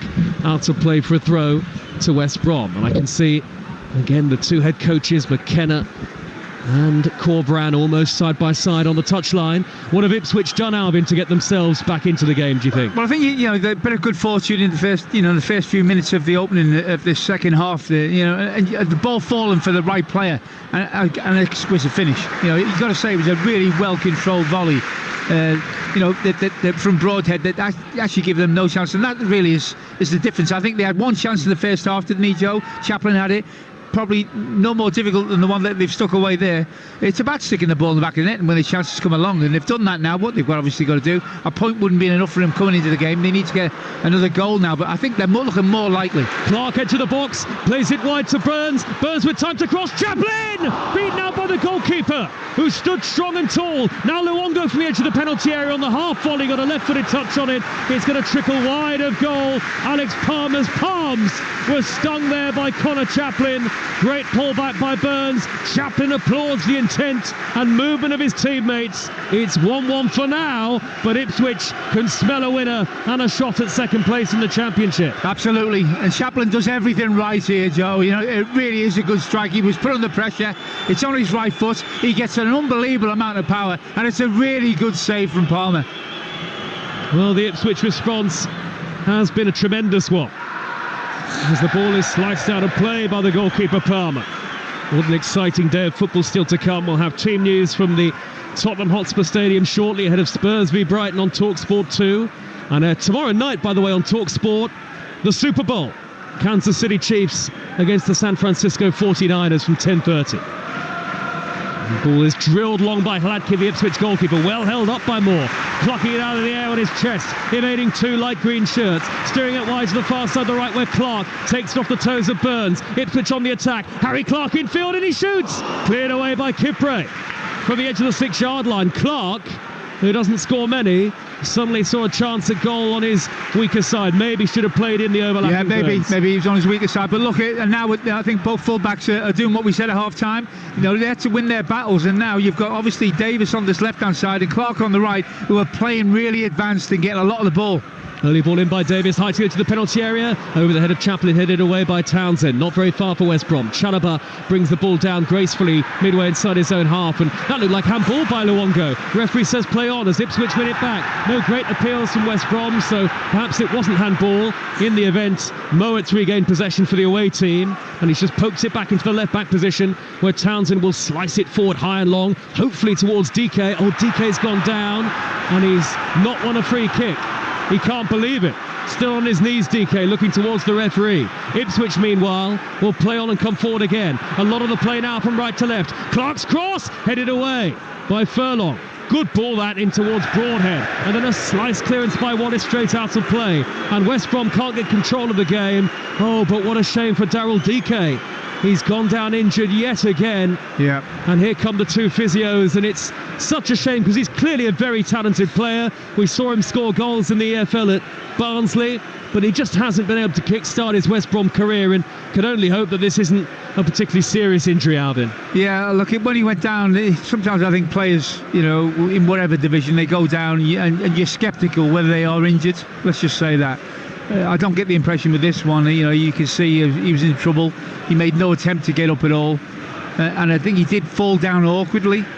It's on that far side, and he looks like he's in trouble. There's no doubt about that. And it's the Achilles injury that has been the latest one to plague Daryl Dike this season for West Bromwich Albion, the American, who was a £7 million signing. Oh, and he's limping off here, DK. He's going to have to be helped off by the two physios, and he'll have to go the long way around the pitch as well. That is such a shame for Daryl Dike on a personal level. You've got to feel for the striker. He must feel so frustrated yet again. They are going to bring on John Swift, who, of course, as we've seen over a number of years, is very capable at this level, West Brom, but on a human level, you have to feel for DK. Yeah, look, and the West Brom coach, everything's gone against him in this second half. It's been a turn of events that you couldn't envisage. He's in a lot of trouble over on that far side, DK. Swift is, capable of getting a goal, isn't he, Swift? But, of late, his goals have dried up. But, certainly the second half, in every department, goal scoring, getting back into the game, lifting the crowd, has all gone Ipswich's way. 20 minutes into the second half, Ipswich 1, West Brom 1. Ipswich will have a throw with John Swift onto the field in place of the injured DK. The sub is subbed, and the throw is level with the edge of the penalty area on the far side, the right, and now Wolfenden and Chalobah and Kipre all having words. And not Wolfenden, rather Edmondson, and the referee goes across to have a word. It's Edmondson and Chalobah being spoken to by David Coote, who had to race into the box once he'd spotted that. And this, the pressure of life at the top of the Championship.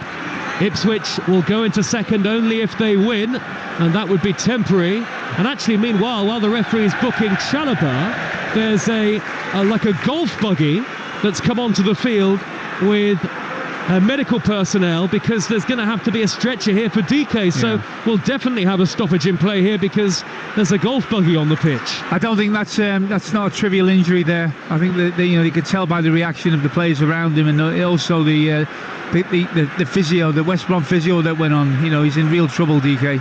That's sad to see. Yeah, not nice to see at all. And now we wait while the referee is surrounded by players now from both sides, and Ipswich are absolutely furious as DK, well, there's nothing that he can do. No, that's right. And they want to get on with it. They want to get on with it, West Brom and Ipswich. If anything, it's more of a problem for West Brom, this, because they could lose concentration. They're the ones who have got to be certainly focused on defending this long throw that's going to come in. DK sitting on the back of that buggy as he's driven away. He doesn't need to go on the stretcher, thankfully, but he'll have to go all the way around the pitch. He's on the left wing at the moment. Maybe there's a gap in between the stands that he can be driven off. I've never actually seen that before in English football. No, I know they signalled for a stretcher, but I thought it was going to be a carried stretcher. I didn't think it was going to be a golf buggy. And now they're going to have to drive the buggy right across the penalty area now, because there isn't the gap on the far side between the Cobbled and Bobby Robson stands that I thought there might be, that they might open up. He's going to have to go to the dressing room corner, away to our right across the goal line virtually here. And DK... I mean, credit to the Ipswich supporters on that far side. They're applauding him, Joe, and that's credit to them. So DK sits on the back of the golf buggy. His afternoon is over. The buggy is finally off the field of play. It's 1-1 midway through the second half. You're in Talksport 2, Ipswich 1, West Brom 1, and after a bizarre stoppage that's lasted 2 or 3 minutes, they will get the long throw in the end, Ipswich. Clark will take it. Plenty of blue and white shirts forward here. Everybody back for West Bromwich Albion. Edmondson's lurking right in front of the goalkeeper, who might get a turning touch and a long throw into the box. Who's going to be sharpest? In by Clark, away by Kipre, not convincingly foul in the penalty area though by Edmondson, and a free kick to West Brom. It's finished in the FA Cup. Leicester Women 6, Birmingham Women 2. that in the 5th round. So it's Leicester through to the quarter-finals of the Women's FA Cup after beating Championship Birmingham. Still, Manchester City 0, Everton 0 in the Premier League on Talksport. Everybody expected a big win for City. It hasn't materialised yet, and they'll miss the chance to go top of the table. Tottenham against Brighton to come on Talksport 2 in the 3 o'clock commentary that we'll be bringing you here. Well, it's a long stoppage there, Alvin. It'll be interesting to see how both sets of players react. Yeah, and how long he's going to put on at the end of this first half. But certainly, you know, they're in the ascendancy in all departments now. They've been forced into makeshift changes. West Brom, personnel changes. The crowd are on side here, and they're certainly in the ascendancy in terms of where their football's being played. They're playing all of theirs around the edge of the West Brom penalty area. Here is Kipre in the right back position for West Brom onto Wallace. Wallace quickly over the halfway line, chasing that ball up the inside right channel is Weimann. He's now playing down the middle for West Brom, but Edmondson is there to shepherd it back to the goalkeeper. And now Ipswich looking to build and attack themselves. Back it goes to Václav Hladký. Hladký with a swinging clearance. It swings in the air, the ball from right to left, and it's well brought down by Davis. Little touch infield first time on his left foot to find Luongo. 1-1 the score as we head towards the last 20 minutes here at Portman Road. Here is Wolfenden again. On the halfway line, to his right is Clark. Clark just over the halfway line now, pushes it up the far side right channel towards Chaplin, but back defending for West Brom is Mikey Johnston. Johnston trying to wriggle towards the halfway line. Swift's little touch back to Mowat. He's put in possession by Chaplin though. Midway inside his own half the field. Maybe Ipswich can make something of this on the attack. Burns, great early ball to the edge of the box. Broadhead's brought it down with his back to goal. He's flicked it over the head of one defender, but can't get beyond the sea of light green shirts. And now maybe West Brom can counter here. Brilliant ball over the halfway line by Weimann. He poked it into the path of Wallace. He jinks inside Davis. Davis slides in. Wallace dispossessed. Ipswich go back to the goalkeeper. And let's get team news from the 3 o'clock commentary that we're bringing you in the Premier League. Tottenham against Brighton. Ian Danter. Spurs welcome back 3 players from international duty, but only Pape Sarr makes the starting 11, replacing Højbjerg. Son and Basuma are substitutes. Kulusevski comes in for Johnson. Ange Postecoglou's other change. Roberto De Zerbi's dental surgery means he's absent from the Brighton dugout. He'd have been suspended anyway. 5 changes made after the thumping win over Palace. Pedro, Hinshelwood and Eagle all absent from the squad. Ferguson and Verbruggen benched. Mitoma returns, as does Steele, Estepinian, Lallana and Welbeck. Live from 3 o'clock on Talksport 2, Tottenham Hotspur versus Brighton and Hove Albion. Thanks, Dance. And Perry Groves will be with Ian Danter. Looking forward to listening to the commentary on my way home of a really important game in the Premier League to come. And then Dance is on duty tomorrow lunchtime for Coventry against Millwall in the Championship. So Coventry will be watching this with interest because they're trying to catch the likes of West Brom in that latter part of the playoffs. West Brom and Hull City. And Coventry among the chasing pack just outside the top 6. It's still 1-1 here at Portman Road. You haven't missed anything. But Manchester City lead Everton in the Premier League, and Erling Haaland is on the score sheet. Back among the goals for Manchester City, Haaland. They lead 1-0 live on Talksport. They're heading top of the Premier League. Now it's West Brom on the attack here away at Ipswich with Mikey Johnston, the Celtic loanee. Blocked off by Burns deep inside opposition territory. So Johnston goes back to Mowat. Mowat square ball to Chalobah. Mowat through the middle. An opportunity here for Swift to roll the ball to the right-hand side of Wallace. Wallace has got lots of time and space to hang up across here, and the goalkeeper Hladký did brilliantly to cling on to that. Look, yes, he's the favourite above Swift, but he got a big bang there, did Hladký, and yet he's still, the ball stuck to his gloves like glue there. No, it was an excellent take. It wasn't easy. He could have stayed on his line. Some keepers may have chosen to do that, but once he'd come, he was dominant. It was always going away from him. It's great when you see a keeper take a dangerous ball like that as a defender. So Manchester City in front and going top of the Premier League. Ipswich know that if they win this game, they'll go second in the Championship. But it's 1-1 against West Brom, who are right ensconced in the playoff picture themselves. The ball is with Moore on the halfway line for Ipswich, and he's laid it square now to the feet of Luongo. Luongo crosses the halfway line and angles the ball slightly to his left and Davis. Davis early pass, high up the middle, the flick by keeper Moore, and Townsend got enough on it to send it rolling back to his goalkeeper, and it was an interception by Townsend. Absolutely. The Ipswich fans are saying it was a back pass, but there's no way he's trying to deliberately play it back to his keeper there. Yeah, well, the referee's made the right decision again. He's had a good game, the referee. They've got frustrated, the Ipswich fans, with some of the time time wasting, wherever it may be, but his decision making, David Coote, has been excellent. And Chaplin in an offside position as he nudges the ball back to Moore. Moore's getting involved now as well, isn't he, Joe? He's getting a lot more of the ball. I think his touches are better. As Ipswich make a change, and it's Chaplin going off, and Marcus Harness coming on. Look, Alvin, you'll be able to tell me the thinking of Kieran McKenna, but I think that's a slightly strange change. The other of the double substitution sees Amari Hutchinson, the Chelsea loanee, come on in place of Wes Burns in another straight swap. The Chaplin one I'm a little confused by. Yeah, I must admit, because he was just starting to find little pockets of space, and he's got a goal in him, Joe. Maybe he has, maybe he's a little niggle somewhere, and McKenna's made it for that reason. I'm not so sure. Back pass by Yakushlu is risky. Goalkeeper gets back to his goal line and clears. He didn't look up there, Yakushlu. He didn't play it wide of the posts. Palmer had to retreat. He was always going to get there, but he had to scramble to get it cleared off the line. And now Ipswich have got to throw deep inside opposition territory, which they've taken quickly. It's 1-1, 15 and a half minutes to go. It's been a brilliant game, hasn't it, Alvin? Whatever the final result. Excellent. It's been swift, it's been fast, inventive. Harry Clark inside right channel, loops across miles over the bar. He was off balance, sandwiched in between two of those West Brom light green shirts, and it's floated over the top and out of play for a goal kick.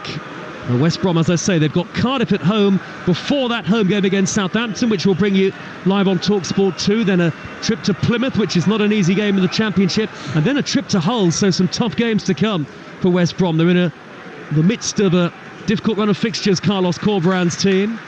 Ipswich away at Millwall in the week on Talksport 2, then they go to Swansea, and then home games against Rotherham and Birmingham. So look, I guess you might look on that and say that's a slightly more favourable run of games, but you just never really know in the Championship. I think this performance has been a positive one from West Brom, and I think the manager will be absolutely delighted with it. With two home games coming up as well, if they were to take a point, it's a long way off that yet, but if they were to take a point from this game, I think they go into those two home games in a really positive manner. And when you think about the away form, they've lost 4 of the last 5 away, Joe. So a point here against a team like Ipswich would be a real lift, I think, and a platform to build from.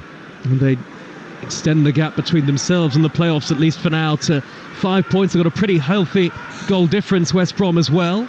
Good interception by Mowat for them, and he finds Johnston midway inside the Ipswich half. West Brom still believe maybe they can win the game. John Swift, 35 yards out, takes a low shot, it's in!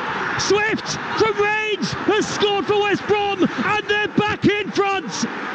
He took aim and it beat Hladky, who scrambled to his right but couldn't keep it out, and it's John Swift off the bench to give West Brom the lead again. Ipswich 1, West Brom 2. Where on earth did that strike come from? Well, I'll tell you where it come from. Ipswich really playing in a very dangerous area and asking too much of a teammate in a dangerous situation. They got onto it straight away, but once he got onto the ball, Swift, it looked like there was no real danger, and he just placed it absolutely perfectly in that bottom left-hand corner from 19 yards out. A really clinical finish from Swift. And with 13 minutes plus stoppage time to go, West Brom maybe, not only would they complete the double over Ipswich, but they'd be just the second team to beat them here at Portman Road in the Championship this season. Swift with a sort of side-footed effort almost. Yeah. What about the goalkeeper there, Alvin? I thought that maybe, my initial reaction, I haven't seen a replay of it, but he will feel he should have done better. Because it wasn't the most powerful shot. It was well placed, I'll give him that, but you expect the keeper maybe to move his feet and be able to get some sort of a hand on that. But no, it's a great strike from West Brom's point of view. Well, he had a horrible run in front of goal. John Swift, his first goal that in 12 appearances. First in 11 in the Championship, and it's 2-1 to West Brom. And massive credit to them for hanging on in the game, and now they have the advantage. Well, what happened was as well, they were trying to play out again here, Ipswich, and there was a ball played into Harness, midway in his own half, and it was asking a lot of Harness. I thought, it was a ball that really, you shouldn't be putting him in a position to be able to control. He was put under pressure, he was dispossessed. From that moment, they were always in trouble, Ipswich, but it was a finish, really. It was a high calibre finish. Here's Edmondson over the halfway line for Ipswich. You've got to come from behind again. Edmondson gets it back from Broadhead, and Portman Road is quiet now.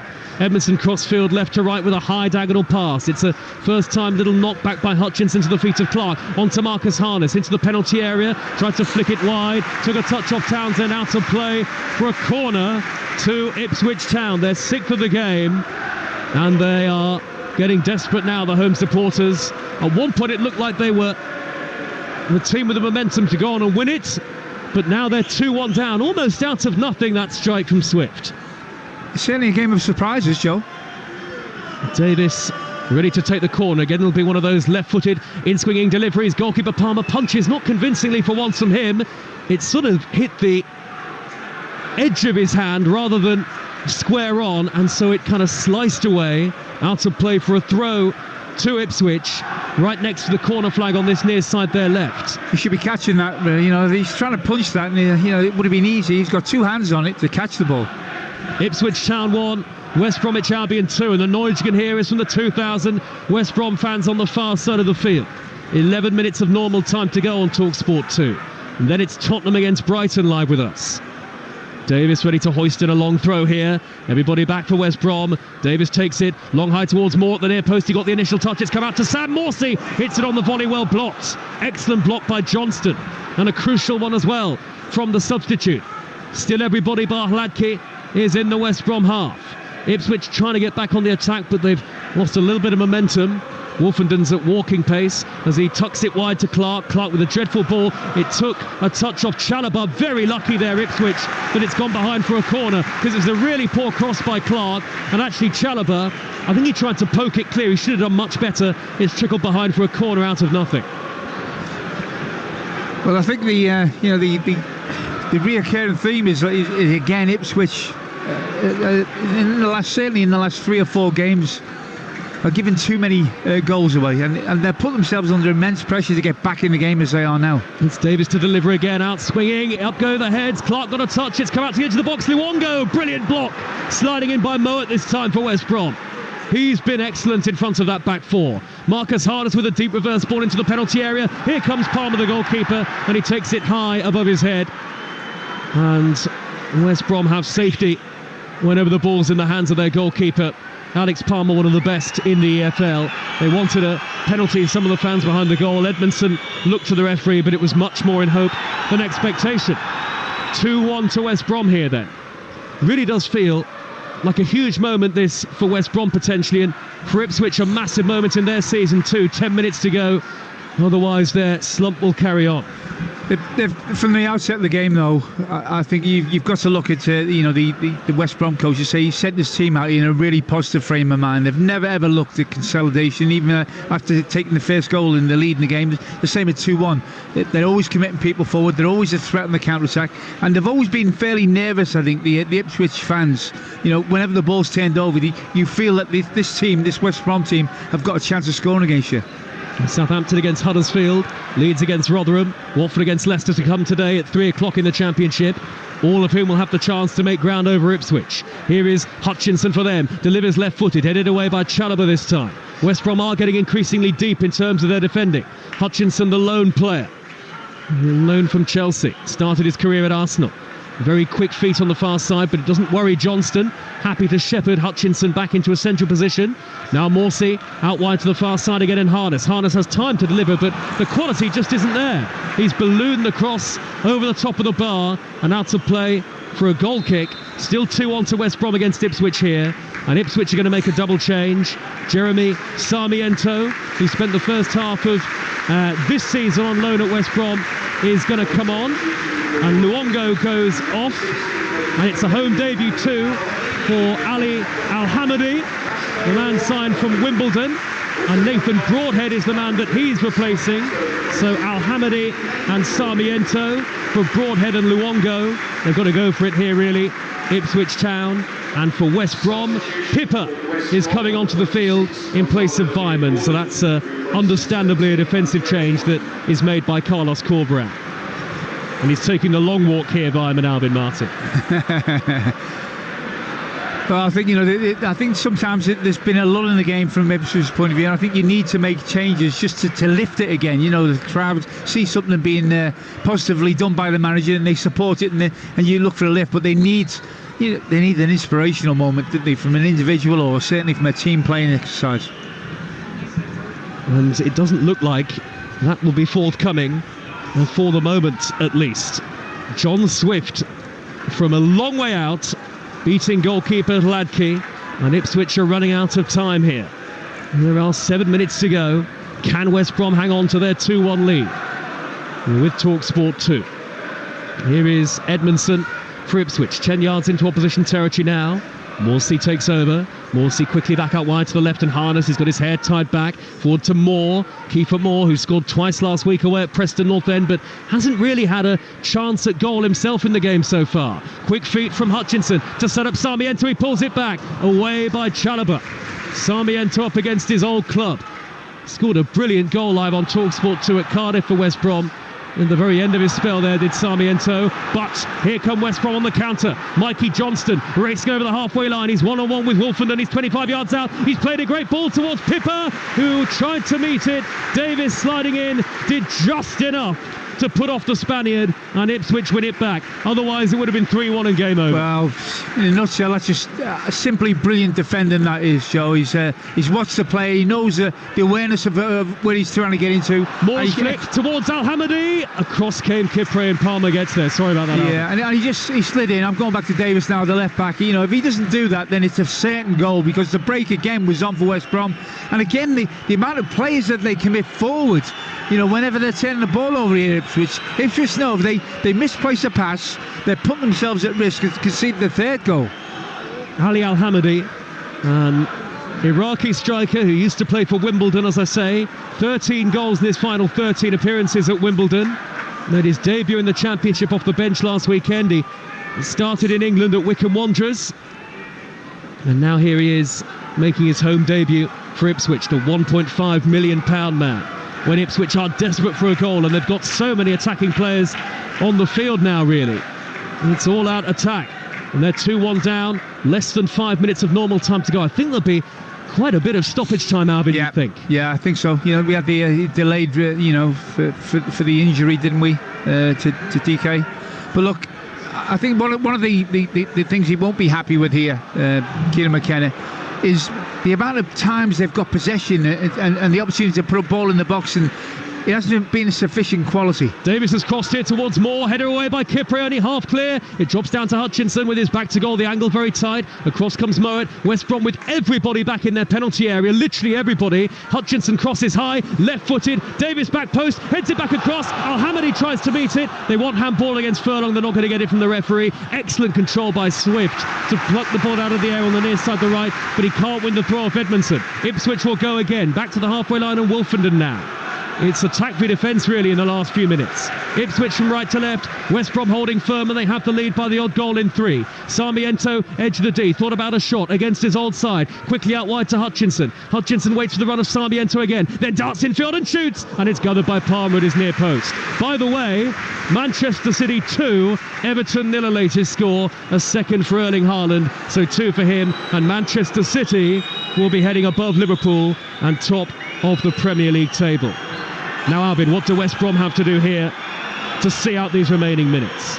Well, I think they're doing the right thing, in my opinion, is to play as they have from the start, and that be positive whenever they get the ball, looking to get people in. Well, look, Al-Hamadi through the middle towards Hutchinson. Good covering by Townsend to send it back to Palmer, who drills the clearance over the halfway line. But they have to continue to show that, Ipswich, if they do misplace a pass, we are still going to look at killing this game off and getting a third goal. And I think the coach has shown that he's brought his team to display that sort of adventure. But, it's been an excellent game. But I just feel at this moment in time, they're still not quite at the level that they could be. And I think the final ball, maybe too many players playing too safe at times for Ipswich. It's just taken away the sparkle that they've had. Some Ipswich fans are leaving now, feeling that come back maybe beyond their team. They'd stay fourth in the Championship but miss the chance to go second. Lovely quick feet by Hutchinson. Right hand edge of the penalty area, right down by the dead ball line. He's played it backwards to Jeremy Sarmiento, trying to tease on a cross, deflected. Palmer gets a glove on it to split it, to knock it away for West Brom. Brilliant goalkeeping. Took a deflection, fizzed it at the near post, and Palmer was there. Now Wallace wants a free kick, just shy of halfway for West Brom, and he gets it. He was fouled as West Brom looked to counter. The captain looked to the referee. He was tripped. It is a free kick to West Brom. Credit to Palmer, the goalkeeper, a few seconds before. Yeah, and that could have gone anywhere. You know, it was a deflection. He had to really react quickly. Palmer, not Palmer, Wallace, Jed Wallace, he's been absolutely outstanding. Absolutely outstanding. He's captain of this team. He's covered every blade of grass. He's played with such an intelligence and a verve, and he's led from the front. He's been brilliant. Ipswich 2, West Brom, Ipswich 1, West Brom 2. Ipswich 1, West Brom 2 in the EFL Championship on Talksport 2 with McDonald's. Order McDelivery on the McDonald's app and get tasty rewards points, 18 plus. Terms and conditions apply. Now we'll have commentary from North London in the Premier League at 3. Tottenham against Brighton, that comes next. Here's Davis though for Ipswich. They're not done here yet as we enter the last minute and 10 seconds of normal time. Davis trying to burst into the box, but the ball goes out of play and a goal kick to West Bromwich Albion. You know, when you look at these two teams, Joe, you don't look at West Brom and think that, you know, they're a team that have been struggling for confidence. They've played with a lot of confidence today, and when a goal up got pegged back, it looked like Ipswich were going to take all 3 points at times, but they've hung in there, got themselves a great goal, individual goal, and they played some really good football today. They've had personal changes that have been forced upon them, and they've dealt with that. So credit to them. To be in a position coming to a place like this is difficult at this. When you think about their record here, Ipswich, 1 league defeat in 30 at home. It's incredible that they've come here and they're in a position where they can take all 3 points. Unbeaten in their last 12 home league games coming into today. Ipswich Town. Corberan was screaming at his players a few moments ago, and all sorts of gesticulating going on. We have nearly had the 90 minutes of normal time. I can see there'll be 8 added minutes at the end of the game here at Portman Road. Ipswich 1, West Brom 2. West Brom with the advantage, and a double fist pump by Furlong as they work the angle here on the near side of the field for the ball to go out of play deep inside Ipswich territory, and it's gone all the way out of play, I think, for a corner on the near side. Indeed it has. They're not exactly sending anybody forward. In fact, only Wallace is in the Ipswich penalty area for West Brom. Everybody else is staying back, and Ipswich are going to bring on Cameron Humphreys very shortly. But Ipswich are staring defeat in the face, and it'll be 1 win in 9 in the league. They're falling off the pace. There's more, scoops the ball downfield, but nobody's there in a blue shirt. Palmer, the goalkeeper, takes it back into his penalty area and then dives on it. 35 seconds through the 8 added at the end of the game here on Talksport 2. West Brom have possession with Swift, whose goal looks to have won this game for the Baggies. Now Furlong, inside right channel. That looked like a shove in the back from Marcus Harness. Furlong looks to the referee, arms outstretched. Can't believe he hasn't got a free kick. Goal kick is given in the end, and Ipswich can build again. Well, an equaliser at this point would feel like a win for them almost. Here is Harness, left of the centre circle. He's drifting forward now into the West Brom half. Wide left is Davis, hugging the touchline. He's about 10 yards from the corner of the penalty area. A sea of light green shirts, the West Brom shirts in front of him though. West Brom defending resolutely since they've got themselves back in front. And Ipswich not moving the ball quickly enough here, and the home fans very frustrated. Now Edmondson, the centre half, wearing number 4, again 10 yards from the corner of the penalty area. Davis trying to inject some energy into the attack. He's level with the edge of the box. Moore is waiting for the cross all the time, but they haven't hit one onto his head in the entire game so far. We're in the 92nd minute. 8 have been added at the end of the game. Wolfenden chips the ball into the box from the centre position. Hamady wins it. Moore is there. Moore denied by Palmer. He spun and turned, did keeper Moore, and Alex Palmer made a sprawling save. A corner to Ipswich Town. Yeah, I think it was Yogoslu as well. Both of them forced him. He just wouldn't fall. He just couldn't find 6 inches of space to get his right foot connected to that ball. Certainly, it was a fortunate let-off for West Brom.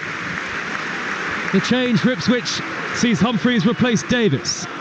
Corner now to Ipswich Town on this near side of the field. in stoppage time. Whipped in high by Harness, headed away brilliantly. It's come out to Morsey, edge of the penalty area, tried to place it, deflected away. It's dropped down to Hutchinson. It's in. Hutchinson through a crowd to make it 2-2 in stoppage time. The super sub has scored a massive goal in Ipswich's season. They've drawn level and they may yet go on to win it. 93rd minute, Amari Hutchinson, nerves of steel. Ipswich 2, West Brom 2. Well, over the last few minutes they've been exerting a lot of pressure, but it didn't look like they were going to get the breakthrough. When the ball falls to him on his left foot, there's a lot of bodies in between him and the goal and the goalkeeper. And maybe it was unsighted, but he kept his left foot down. He got a good connection on the instep, hit it with a lot of power, and he was fortunate enough to go through 3 or 4 bodies. 2-2. It's been a great game, a great game. So the scores are level. And I always say, Alvin, never leave a game before the end. And there'll be some Ipswich fans who left, and they'll be trying to get back in. Never ever leave. Well, you can see they feel that there's certainly enough time for another goal in this game. All the Ipswich players are trying to grapple the ball, take it back up to the centre circle. They want to get on with it because they're looking for a winner. That would take them second in the division.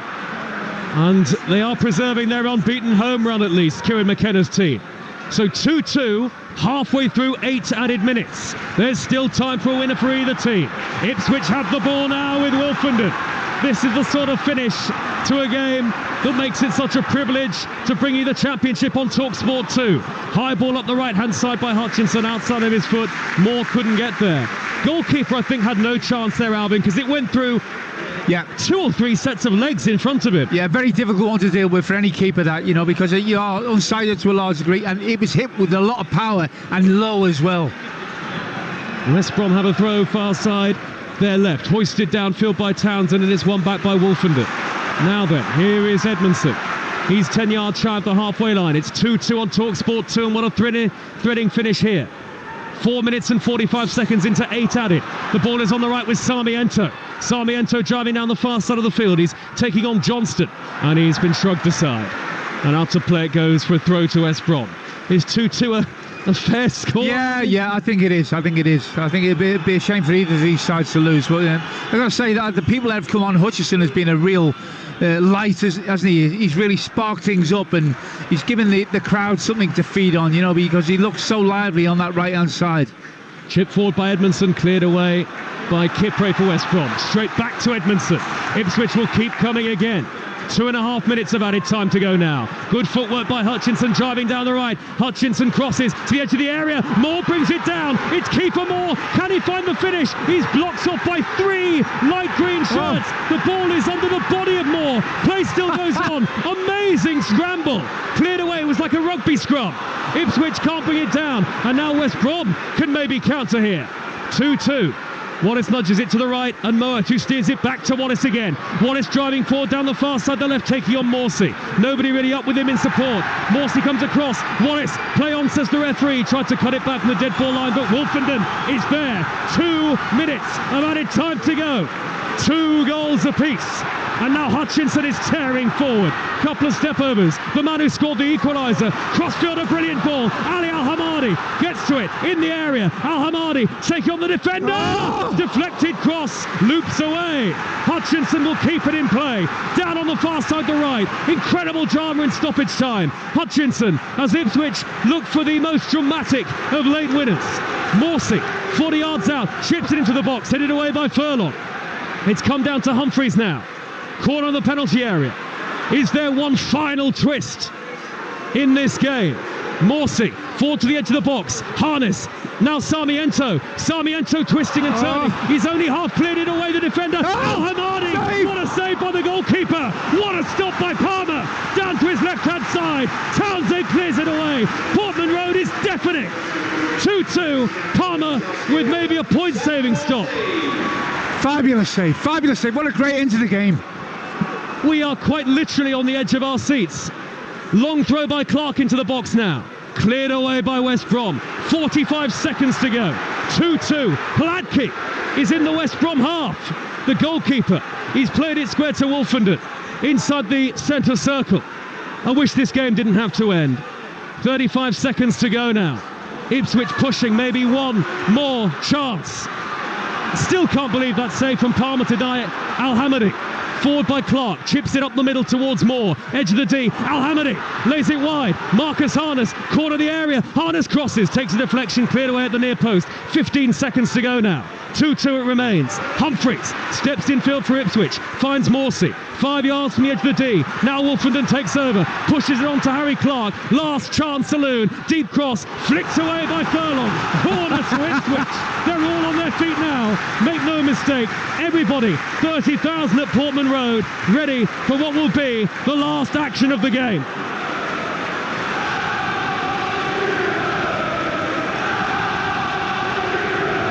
Sarmiento's placed it down from the corner. Everybody forward here for Ipswich. Everybody back for West Brom. In by Sarmiento, headed away at the near post. We've had the 8 minutes of stoppage time. We're into stoppage time on stoppage time here at Portman Road. And still the referee won't blow his whistle. Sarmiento crosses. Edmondson there. More there. Cleared away again. It's come back to the edge of the box. Sarmiento flicks it forward. Al-Hamadi couldn't get the shot in. Now Hutchinson. Hutchinson on the edge of the penalty area. West Brom defending like lions. Ipswich tearing forward again. Hutchinson level with the edge of the box again. It's Harness to cross in towards Clark. Headed away once more. West Brom survive a bombardment. Wow. And it finishes 2-2 in one of the most remarkable conclusions to a game that you will ever see. And absolutely rightly, everybody in Portman Road stands and applauds, and both sets of players deserve the applause here. And from both sides, players are down on the floor, and even Palmer, the West Brom goalkeeper, turns to clap the Ipswich fans. Well, it's just another example among many of why we love this division so much. The EFL is so precious to the Talksport network, and the Championship here on Talksport 2. Ipswich ultimately do miss the chance to go second, but it could be a really morale-boosting point for them.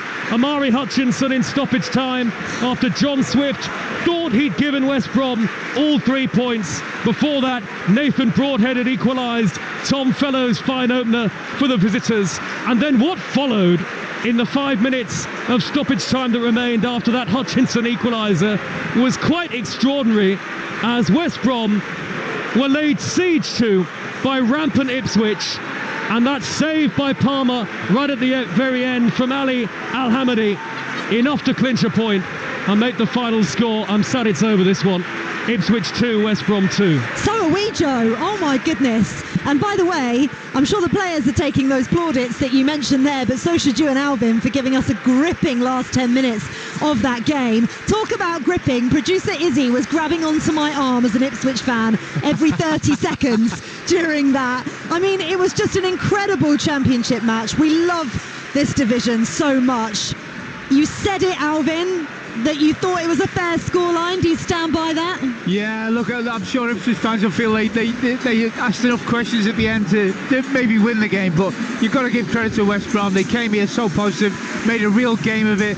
Look, it was breathtaking at the end. I tell you, when the final whistle went, I think both sets of players went to their knees, laid down. I've never seen two teams give as much as these 22 or 30 people that we've seen today. It was unbelievable. And the crowd, I think, were frustrated. They were angry at times. They were anxious, even at Portman Road. But at the end, they, to a man, were standing up, roaring their team on. And when the final whistle went, I think they didn't just applaud their own team, they applauded both sets of players because they've seen a great game of football today. Yep, certainly have. And the Ipswich media team have just put out on their socials, left it all out there, and they certainly had done. When you said 22 players, I'm thinking substitutes were substituted in this game. It was crazy at one point. I don't know how you managed to keep up with it, but in terms of what that does for the promotion race, it doesn't change too much, but still vital points for both sides as they try and keep that chasing pack at bay. Yeah, they're still. Ipswich still on at their best. Look, very well. I've seen them when they're playing with a lot of confidence, and they move the ball. They play with a lot of fluency, and today they played well. I think there's a lot of effort involved today. But on the other hand, when we look at West Brom, I think they look at this performance and think, you know what, we can come here and cause a team like Ipswich the sort of problems we did. Whenever we got the ball, they'll feel they can build to the rest of this season. But look, I think it was a big result for West Brom, probably a bigger result for them than it was for Ipswich. But Ipswich have got to stop giving goals away. I think there were times when, the second goal for West Brom, I'll give that down to an individual moment of brilliance. But it's what led to it, really. At times, they need to play a certain way, and I accept that, but they've just got to be a little bit better at doing that. And in the final third, they've certainly got to start to improve. There's a lack of fluency, a lack of risk-taking, maybe understanding between each players. But certainly, it was a game that they give everything today, and a lesser team than Ipswich may have given up and not got a point out of it. Incredible stuff. Alvin, it's been an absolute pleasure speaking to you again. Hopefully see you soon. Thanks, Faye. Wonderful stuff there, Alvin Martin and Joe Shennan. What a game that was. This is Game Day Live.